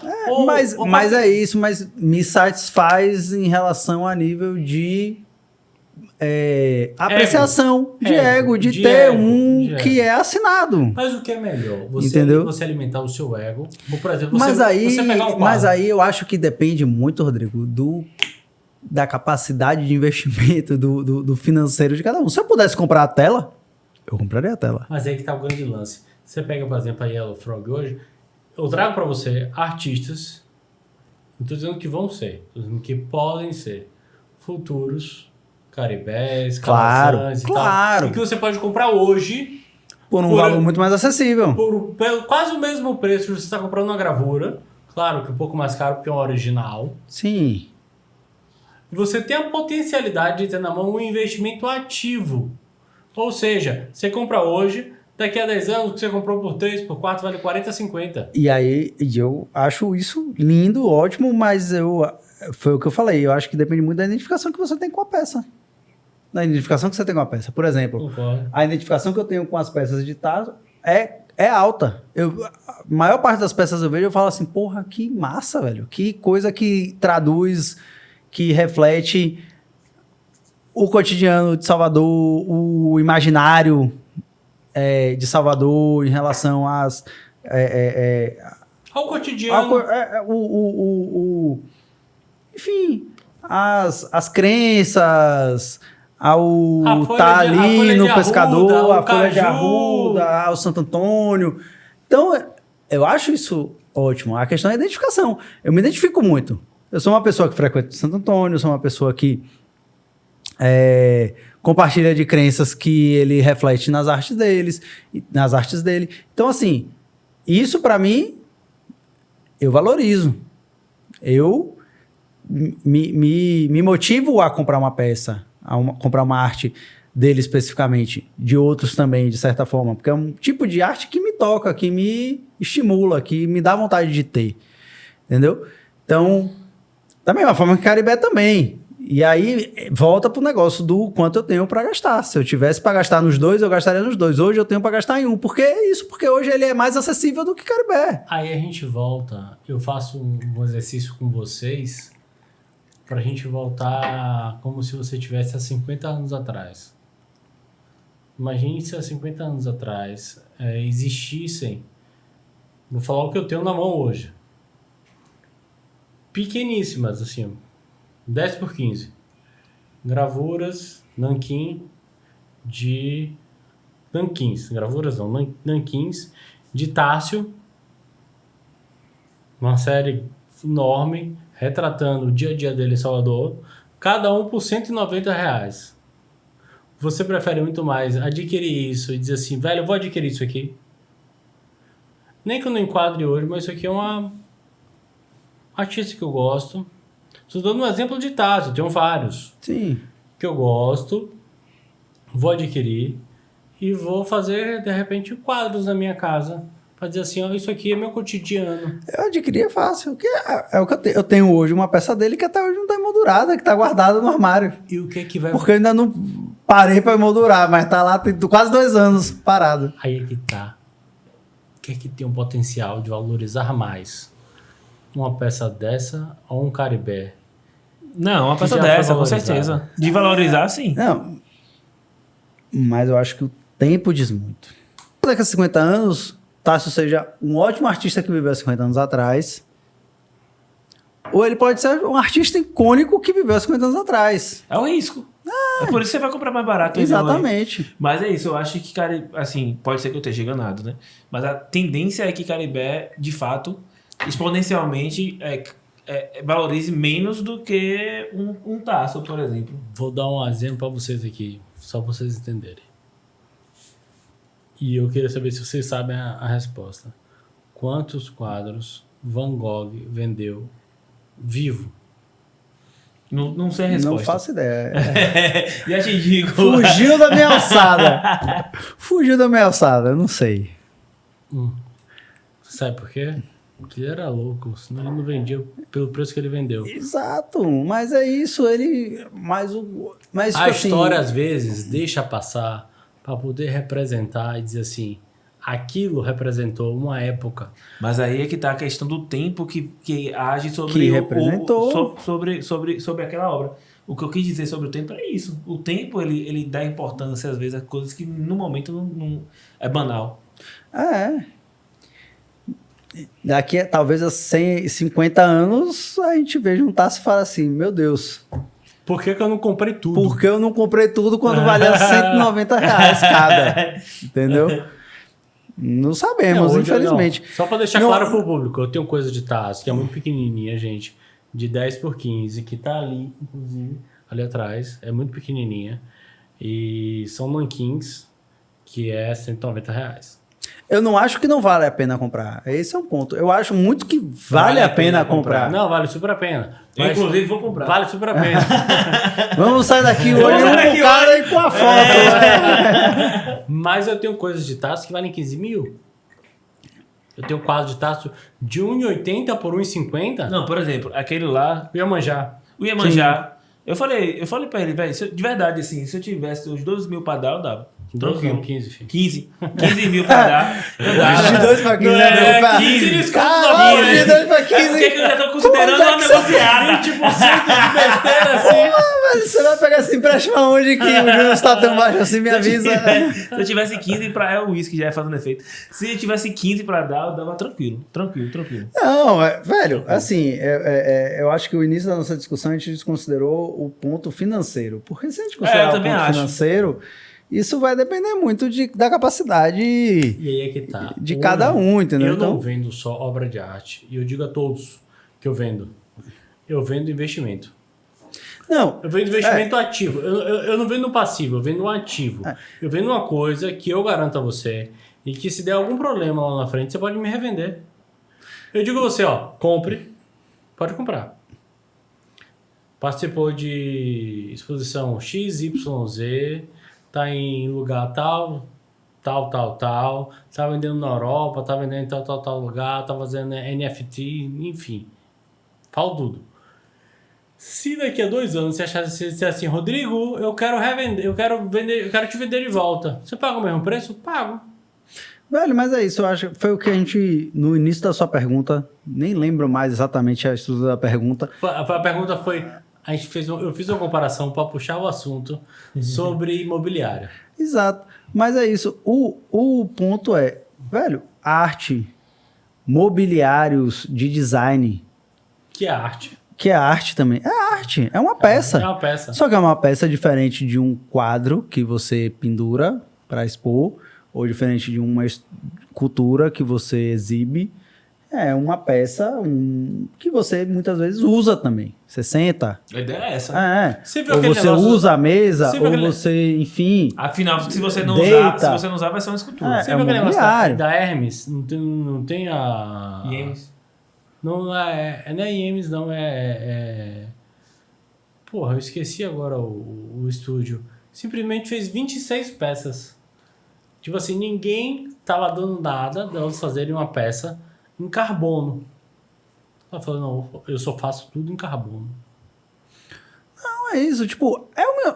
E só tem 26 no mundo, bicho. Velho, um mobiliário... Exclusividade. 26 no mundo. Mesmo que se tivesse... 26 poltronas no mundo. E mesmo se tivesse 100, 200... Tipo assim, se for uma... Por exemplo, existem licenças de produção de peça, de cadeira de Lina, de Oscar, de... Paulo Mendes da Rocha, isso falando de arquitetos brasileiros, tipo, Sérgio. Exato, de Sérgio e outros, que, enfim, tem lojas ou oficinas que têm o uso ali, o direito de reprodução daquela peça, de venda. E não vai ter só uma, ou 100, ou 1000, talvez tenha mais. Mas, tipo assim, porra, é uma cadeira de Lina Bobardi, uma cadeira de Oscar, uma cadeira de Paulo Mendes, uma cadeira de Sérgio, uma cadeira de... Enfim. Tem um valor agregado ali, entendeu? Tem um valor intelectual ali. Que Sérgio é esse? Sérgio da cadeira mole? Sérgio Rodrigues. Não era o Eckerman, não. Eu tenho uma peça dele ali. Ali, ó. De Sérgio o banquinho é dele. Aí dele? Aí, ó. Exato. Você vê o orgulho que a pessoa tem. Não, exatamente. Eu tenho uma peça. Eu tenho uma peça do cara. Tá ali, ó. É isso. Exato. O banquinho do cara Então, é tipo... Você paga um valor caro pela peça. Alto. Eu tenho certeza disso. Um valor alto pela peça. Não tenho dúvida. É uma obra de arte. Exato. e que as pessoas vão usar, talvez danifique. Talvez danifique. Talvez não danifique. Enfim, mas você vai considerar isso, tipo, se um dia você sair daqui, desse espaço, você vai levar com você vai botar na sua casa, você vai botar na sua próxima galeria, você vai levar. Se um dia você morrer, você vai dar para seu filho, para sua filha, vai falar assim, ó, essa peça tem um valor histórico grande, cuide dela. Isso. Então, por mais novo que seja o design, pode ser, velho, tem os meninos que estudaram com a gente, da CRIA. Cria, patrocina nós. Excelente. Saulo. O Japa, Davi. Do Japa. Alisson. E Davi e Saulo. Tipo, os meninos são novos. São ótimos. Valor agregado já existe? Já existe. Não é comparado a algum arquiteto desses renomados, mas existe um valor agregado. Eles têm um espaço de mercado. E é um design que representa a loja deles. Eu tô ligado que Davi me segue, Davi patrocina nós, vem aqui gravar um podcast não, pra é gente. Isso, representa a loja deles. Tipo, tem uma expressão deles que é contemporânea, que traz elementos contemporâneos, que é diferente de elementos mais antigos. Não. Mas por exemplo, isso, representa muito aquilo ali, entendeu? Agora mesmo, tipo, com um valor muito menos agregado ainda, mas assim, que também já está construindo uma história aqui em Salvador. Eu vou ter na minha casa uma peça do arquivo SSA. Sim. Sacou? Cara, foi uma sacada. Já botaram ele na lista dos convidados? Não, mas tem que botar. Tem que botar. Pedro Alban, 41 agora, já passou aí. Tem uma sacada. E a sócia, que o Pedro Alban... Pedro não sabe não, Pedro, mas... Pedro Alban e a sócia dele, que eu não lembro o nome agora, mas Nath, exatamente. Pedro, a gente não te convidou ainda, mas você já tá na nossa lista. Cara, eles tiveram uma sacada e eles estão concorrendo agora a um prêmio de arquitetura, vocês viram? Estão. Sim, com o Naya. Com o Naya. Do Casarão. Com nossa professora. Que é onde Pedro mora e é onde saiu numa série da Netflix. Sim. Aquele do... Enfim, esqueci o nome foi cenário da Netflix. Foi cenário da Netflix. Enfim, são sacadas que a gente tem, tipo assim... O design, ele não é nada mais do que aquele cara que ele vê o óbvio. Na minha opinião. Às vezes nem tão óbvio assim. É porque não é óbvio pros outros. Mas pro gênio. O cara que fez a roda. Eu acho que isso é relativo também. Não é questão de ver o óbvio. Mas é de conseguir... Eu acho que é de experiência. Velho, tipo, eu não acho que eles viram óbvio. Não é o... Por exemplo, a Arquivo. A própria Arquivo já colocou nas redes, enfim, que existe coisas parecidas, empresas e sim. propostas e iniciativas parecidas em outros lugares do mundo. Só que não existe aqui. Exatamente. Entendeu? Sendo que aqui é uma cidade histórica, é uma cidade que, como o Dande já em alguns pontos trouxe, tem construções antigas, nem tão antigas, mas enfim, hoje eu estava conversando com um outro arquiteto que a gente possivelmente vai fazer obra, uma construção de 15 anos e que tem elementos que tem valor dentro da construção. Sim. E que ele não vai reaproveitar. E aí a primeira sacada aqui quando a gente estava conversando o que eu vou fazer? Vou chamar... Não, ele mesmo já pôs. Conhecia. Ele já conhecia, ele nem questionou, ele mesmo pôs. Tem algumas coisas dentro do projeto que eu não vou reaproveitar no projeto, mas que eu acho que tem valor. Muito e que legal. Eu conversei com o Pedro, aí eu falei, sim, da Arquivo SSA. E aí ele falou, não, exato, eu conversei com o Pedro, conversei com o Nath e eles vão lá para poder ver se existe algum reaproveitamento para aquelas peças que estão lá. E provavelmente vai ter, porque são peças de madeira, muito são legal. peças que têm valor, entendeu? Uma construção de 15 anos.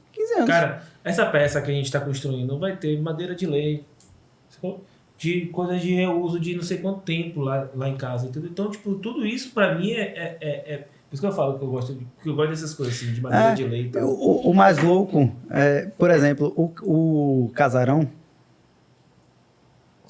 não sei como eles chamam na premiação, eu conheço como Casarão. O Casarão de Naya. Eu conheço como Casarão de Naya e de Roger, porque Roger durante muito tempo morou lá. É bom vocês falarem para os espectadores quem é Naya. Quem é Naya? Gente, Naya, pra quem não conhece, a Naya Alban é uma arquiteta que foi por muito tempo diretora da faculdade. Nossa professora também. Nossa professora. Diretora da faculdade da UFBA de arquitetura e é uma arquiteta que trabalha há muito tempo com reuso, há muito tempo com restauro. Né? Ela tem um olhar treinado. É porque trabalha muito tempo com isso. Mas mesmo assim, cara, pode ter gente que trabalha 30, 20, 40 anos com isso, mas não tem esse olhar treinado, esse olhar mais à frente, esse olhar que olha uma coisa e diz, isso tem esse estalo. Isso pode ser isso. Sim. Vale ressaltar que o Casarão, além, obviamente, das ideias de Naya, conta com a ideia de Griselda, que é uma das participantes. Griselda, cara. Griselda, Márcio, se não me engano. De Moacir, eu acho também. E Moacir, próprio Rodrigo, o próprio Pedro, que exato. Ocuparam o Casarão durante um tempo. Não sei ainda se estão ocupando, mas com certeza ocuparam durante um tempo e que interviram lá, enfim. Então, a própria publicação que eu vi do prêmio fala dos elementos da Arquibail que foram reutilizados lá. O gradil todo do Arquibail da Vitória tá lá, velho. E o muito louco é isso, o Casarão, se não me engano, é do século XVIII. É 18? Não sei, 19, mas enfim, acho que é 19. O Casarão é antigo, bem antigo. Mas é isso, elementos do Arquibail, que foi de coisa de... Não, tem muita coisa do Arquibail, tem muita coisa de apartamentos da Vitória. Tem um apartamento nosso, que a gente fez a obra lá do Caminho das Árvores, projeto de Neilton Dória, outro professor nosso. Outro grande professor nosso. E aí Ateliê 2, Ateliê 3. Eu não peguei ateliê com ele. Eu peguei. Tem uma história icônica com ele, por sinal, de um apartamento no Caminho das Árvores, dos anos 80, de Neilton. E tinha um forro treliçado de plástico vermelho. Ele adorava as cores, assim, fotos, né? No hall, que a cliente, obviamente, eu digo obviamente porque é algo que contemporaneamente não cabe, entendeu? Então, o primeiro ponto dela durante... A gente ainda estava na Expressa. Oficina Expressa, que era eu, Flávio, Técio e Luciano. Hoje é só Técio e Luciano. E o primeiro ponto da cliente foi, não, vamos tirar esse forro. E aí Rodrigo também nessa época trabalhava com a gente, colaborava com a gente, falou, velho, eu vou levar esse forro pra... Ele não levou para arquivo, ele fez a mesa. Aquele fez a mesa, Rodrigo Senna. Que tem a mesa, tá na cara dele. Ele na época trabalhava com a gente, exatamente. Aí ele, vou levar esse forro sempre foi meio gênio, e vou fazer isso aqui, vou fazer uma mesa que isso aqui, eu acho que ele não sei se ele, eu posso estar enganado, não sei se ele fez com arquivo, ou se ele fez com Naya, ou se foi com Jonas da marcenaria. Eu sei quem é, mas esqueci o nome agora. Enfim, eu também não. Desculpa. Talvez a gente lembre mais tarde. Se não lembrar, bota nos comentários. E aí... Vai aparecer agora. Vai aparecer um momento. E aí eles fizeram a mesa. Que é a mesa que estava no Casarão até agora e que sai na foto do prêmio. Exatamente. Tem uma mesa que sai assim. A foto é de Manuel, né?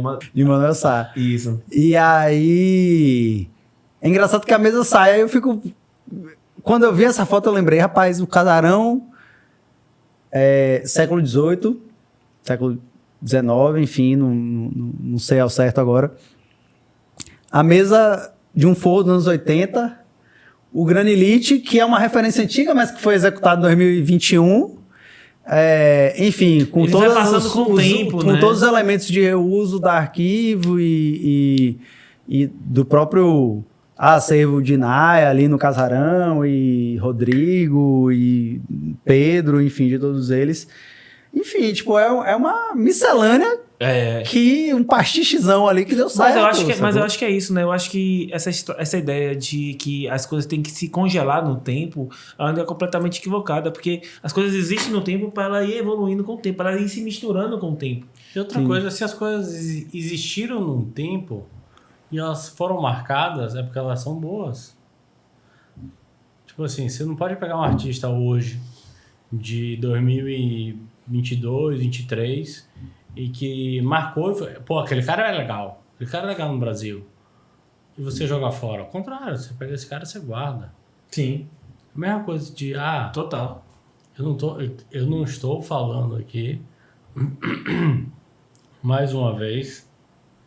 para deixar bem claro, e que os arquitetos e designers não me matem, Eu não tô falando aqui de ripado. Não, mas aí entra a questão da... Eu tô falando de coisas assim, ó. Dizer assim, ó, velho, eu vejo uma coisa que é autoral. Exato. A questão é esse é o ponto. A questão é ser eu acho autoral. Que esse é o ponto. Não é você repetir, achei bonitinho. Exatamente. Se fosse assim, cara, eu ia ter mas um cara de porqueira aqui. É isso. Não vale a pena. Eu acho que esse é o ponto. Não vale a pena. Eu acho que esse é o bonitinho. ponto. Tipo, aquele forro era autoral. É autoral. Hoje, aquele... Assim, talvez você encontre um ou outro. Mas, velho, a gente fez uma reforma em 2021, a gente só encontrou aquele forro. Eu nunca vi aquele forro antes. Eu só vi aquele forro naquele edifício do Caminho das Árvores dos anos 80, que foi Neilton que projetou. E posso chegar de coisa? Não foi a primeira vez que ele viu aquilo. Ele já tinha visto há 30, 40 anos atrás e resolveu repetir. Exato. E sabe o que é massa? História, referência, conteúdo. Sim. Acervo. Portfólio. Exatamente. Por isso que é importante a gente conhecer as coisas, por isso que é importante a gente viajar, por isso que é importante a gente estar atento às coisas que nos servem. Mas e aí, enfim, não era atual, contemporâneo, para a pessoa que mora, ok. O prédio passou por modernização, não era um prédio tombado, era um prédio residencial, que as pessoas podiam alterar. Alteraram. Calhou de ter uma pessoa que teve uma visão além do alcance, vou fazer daquilo ali de um forro uma mesa. Rod, tá além do tempo dele. De Rodrigo, vamos falar o nome, porque Rod é um apelido... Rodrigo Senna, porque o Instagram dele é Rod Senna. Rodrigo Senna, contemporâneo nosso. Mas aí entra um negócio que você falou, que é a proposta de algo exclusivo, de algo desenhado, de algo que isso vai... muitas vezes ali trazendo agora para a arte é uma peça exclusiva, para a fotografia é uma peça exclusiva, para a construção é uma peça exclusiva. Então, assim, qual é hoje o cuidado que muitos têm no momento de se fazer uma produção, de se fazer uma proposta de uma reforma, de trazer uma peça exclusiva? Não é todo mundo que pensa. Aí eu te peço licença. Vou desenhar uma peça para você. Hoje em dia é raro. Uma peça... exclusiva, que vai ser sua. Que antigamente era bem comum na arquitetura. Mas hoje eu peço licença, porque hoje existe, infelizmente, como tudo, o mercado, o e-commerce chegou bombando. Sim. Chegou bombando dizendo assim, eu tenho um preço e eu vou trazer para sua casa um item de decoração que vai fazer a diferença. Tá aí a grande diferença. Mas o arquiteto, a arquiteta, ele também pode fazer, tem o lado financeiro, porque obviamente não vai ser tão barato quanto o e-commerce, porque o e-commerce traz algo que é manufaturado e que de certa forma tem... Não tem autor. Não tem autor e que existe uma produção em massa que barateia aquele objeto. E outra coisa, não tem valor de revenda. Não, nenhum. Ok, mas... Comprei agora, por exemplo assim, ó. Comprei agora um quadro por R$1.000, mas quero revender, não vende. Sim, mas eu acho que existem arquitetos e arquitetas e existem mas agora eu tô falando conversas certo, mas... que você consegue propor. Eu vou fazer uma peça que velho, por mais simples que ela possa ser, ela é exclusiva para você. Certo. Mas... Por exemplo, essa mesa aqui. Não, essa mesa aqui... Essa mesa que a gente está sentado agora gravando foi feita para Yellow Frog, não existe outra igual a ela, entendeu? Esse é o ponto que eu quero dizer. Então, tipo assim, querendo ou não, por mais simples que ela seja, você tem uma peça exclusiva aqui dentro. Então, velho, existe espaço para isso. Existe formas. Independente do projeto, se é residencial, comercial, aqui é comercial. Você usa esse espaço aqui também para propor um uso de negócio. Eu vou além. Aqui é o espaço de eu conscientizar o cliente final, conscientizar o arquiteto, o decorador. Eu não preciso conscientizar, que ele já tem a consciência, ele já sabe. Mas aqui é o local de eu conscientizar o cliente, de dizer, olha, você comprar um quadro, se quiser me processa, não tem problema nenhum. Uma bimper da... Ele, viu, gente? Não sou eu, não. Rodrigo! Uma bimper da vida. Umas empresas assim, dizem assim, ó... eu vendo o quadro, me mande uma foto que eu vou pro... Não é que não fica legal. Te digo, fica legal. É tudo foto. Não tem acrílico sobre tela, esmalte sobre tela, óleo sobre tela, aquarela, não é nada disso. São quadros que... São fotos que não tem tiragem limitada, mas fica legal. Sim. Mas se um dia você disser assim, velho, eu vou me mudar. Você não tem onde botar, cara. Outra coisa, se você quiser vender, você não tem nem pra quem vender. Então você gastou um dinheiro naquele momento, que depois, se você quiser revender, você não tem como revender. Você não tem como nem procurar a galeria que te atendeu. Assim, olha, eu tô me mudando. Não tem galeria, né? Não tem galeria. Olha, eu tô querendo mudar aqui. Não tem. Sabe por quê? Porque não tem tiragem, não é uma obra. É simplesmente um quadro decorativo para aquele local específico. Mas eu acho que faltou um pouco de visão de quem executou o quadro decorativo. Tipo, eu vou dar um exemplo. Vou trazer os meninos da Primo. A gente executou o espaço deles da Casa Cor. Existiram algumas peças do espaço do muito espaço. Muito escolhidas por sinal. Existiram algumas peças do espaço que foram exclusivas, que eles desenharam exclusivamente para aquele espaço. Tinha um pendente, cabideiro, enfim, existiam algumas peças. O pendente eles reutilizaram em outro projeto. Enfim, eu não sei como é que foi essa repassagem, valores, enfim, mas é uma peça exclusiva. Existiam 2 daquelas peças que eles criaram e executaram com a marmoraria parceira que topou executar aquilo ali. Então, aquilo tem um valor material e intelectual muito grande, porque existia uma exclusividade e poucas peças daquilo, que é o que se trata, por exemplo, também disso aqui, dessa mesa. Então, são coisas pensadas exclusivo para aquele espaço. Isso é coisa simples, não é algo complexo. Mas quem disse claro que existe... Mas quem disse que uma obra de arte é complexa? Concordo, não é necessariamente que seja complexo. Mas existe a iniciativa de vou criar uma peça ou vou escolher algo pronto. Ou meio termo, porque algumas peças podem ser de designers já conhecidos, de artistas já conhecidos, outras peças podem ser... Feitas à mão. À medida. Exclusividades, exato, exclusivas para aquele espaço. E que talvez em algum momento possa ser replicada em outro espaço, daqui a 2, daqui a 3 anos, e que se torne uma peça icônica de uma marca. Pode acontecer. Aí trazendo outro exemplo da Cria. Eles não fazem peças exclusivas. Sim. Eles fazem algumas peças. Mas não é uma produção em massa. Não é uma produção em massa, mas não é uma produção exclusiva. Talvez em algum momento, dependendo do nome, dependendo da repercussão... Eles façam uma tiragem. Exato. Aqui só 100 peças daquelas, 40, exatamente. 50, exato. Ou venda daqui a algum tempo, sei lá, vamos dizer que chegou num momento que chegou num ponto extremo, passou, daqui a 100 anos eles morreram, mas aquela peça ganhou mais notoriedade do que eles. E aí eles vendem, enfim, descendentes vendem os direitos de produção, que foi o que aconteceu com muitos designers. Vende o direito de reprodução da peça.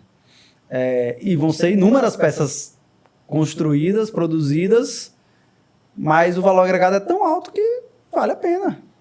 Vale a pena para quem quer investir numa peça de design. E o quanto é importante você investir no original?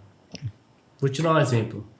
Eu tenho um grande artista. Aí vai variar muito da possibilidade de você ser contemporâneo do original e de ter você capital do original e tudo mais. Vou te dar um grande exemplo. Eu tenho um artista aqui chamado Timóteo, que ele faz muita tiragem das xilogravuras deles. É xilogravura e ele faz tiragem. Eu falei, Timóteo, eu não trabalho com nada que venda de tiragem. Para mim, um é um. Se o cliente tiver um meu, ele nunca vai olhar É que nem vestido de grife porradona. É que nem obra de reforma. Um é um. Você nunca vai ter um igual. Siga Somos.ultra. Você pode ter parecido, mas você nunca vai ter igual. É que nem, vou falar assim, é que nem um Dolce & Gabbana, é que nem uns grandões da vida aí. Uma peça de grife é uma peça de grife. Você nunca vai chegar numa festa e vai estar vestido igual com outra pessoa. Pronto, é isso. Sim. É isso que eu vou vender pro meu cliente. Ele vai chegar, o convidado vai chegar na casa dele, ou no comércio dele, ou na empresa dele, ou na casa de praia dele, vai dizer, porra, que negócio massa. Ele nunca vai dizer assim, eu tenho um igual. Porra, que negócio chato da porra. Vai chegar na minha casa, o cara me olhar e dizer assim, porra, eu tenho um igual. O Caribé? Também tenho. Porra, velho. Não, velho. Eu não sou desses. Eu sou assim, velho, esse aqui é meu. Eu tenho esse. Então, ele tinha várias matrizes de estilogravura e eu comprei as matrizes de estilogravura dele. Falei, velho, parou a produção. Se alguém reproduzir por aí, vai ser uma impressão que você já teve no passado, não no futuro. Eu tenho uma matriz. Você quer comprar? Vai comprar a matriz. Vai dizer assim, eu sou único, eu sou um de um.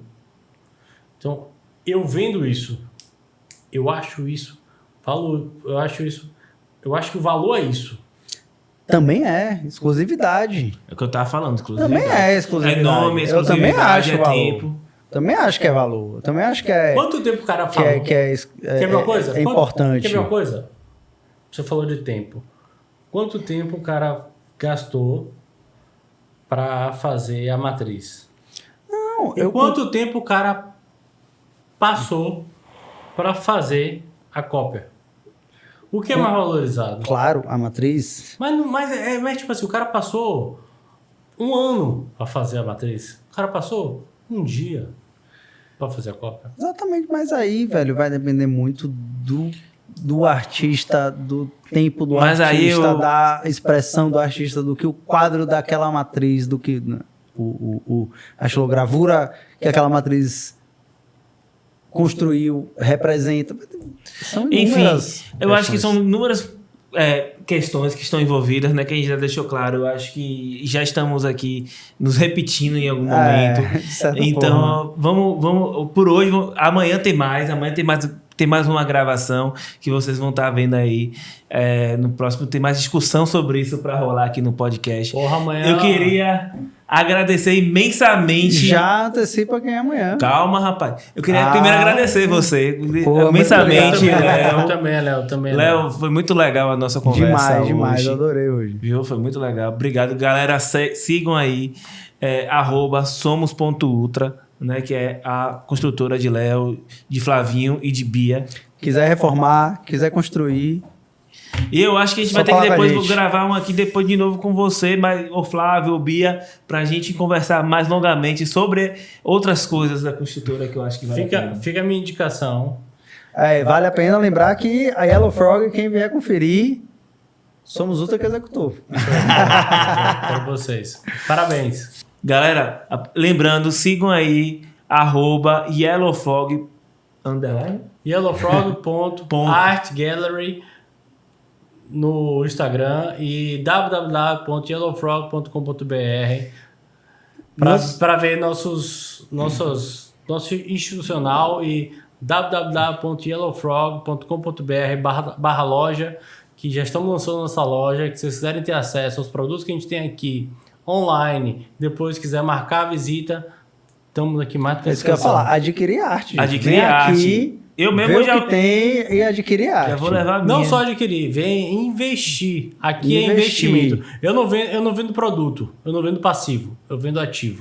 Eu hoje vou levar meu Tássio V por R$190 aqui, certamente. E aqui eu queria ainda Pedir para você que está assistindo no YouTube, né? Seguir o canal, compartilhar esse vídeo, comentar o que você achou sobre a nossa conversa. E se você está ouvindo pelo Spotify, lembra de adicionar nos seus favoritos. Queria fazer um agradecimento aqui a Arley Prats, sempre conosco aqui nos bastidores, atrás das câmeras, né? A Yellow Frog, a Ultra, né? A mim mesmo. E a você que quiser patrocinar aqui o podcast, seja bem-vindo. Então é isso, galera. Valeu. Pessoal, foi massa, viu? Obrigado. Valeu.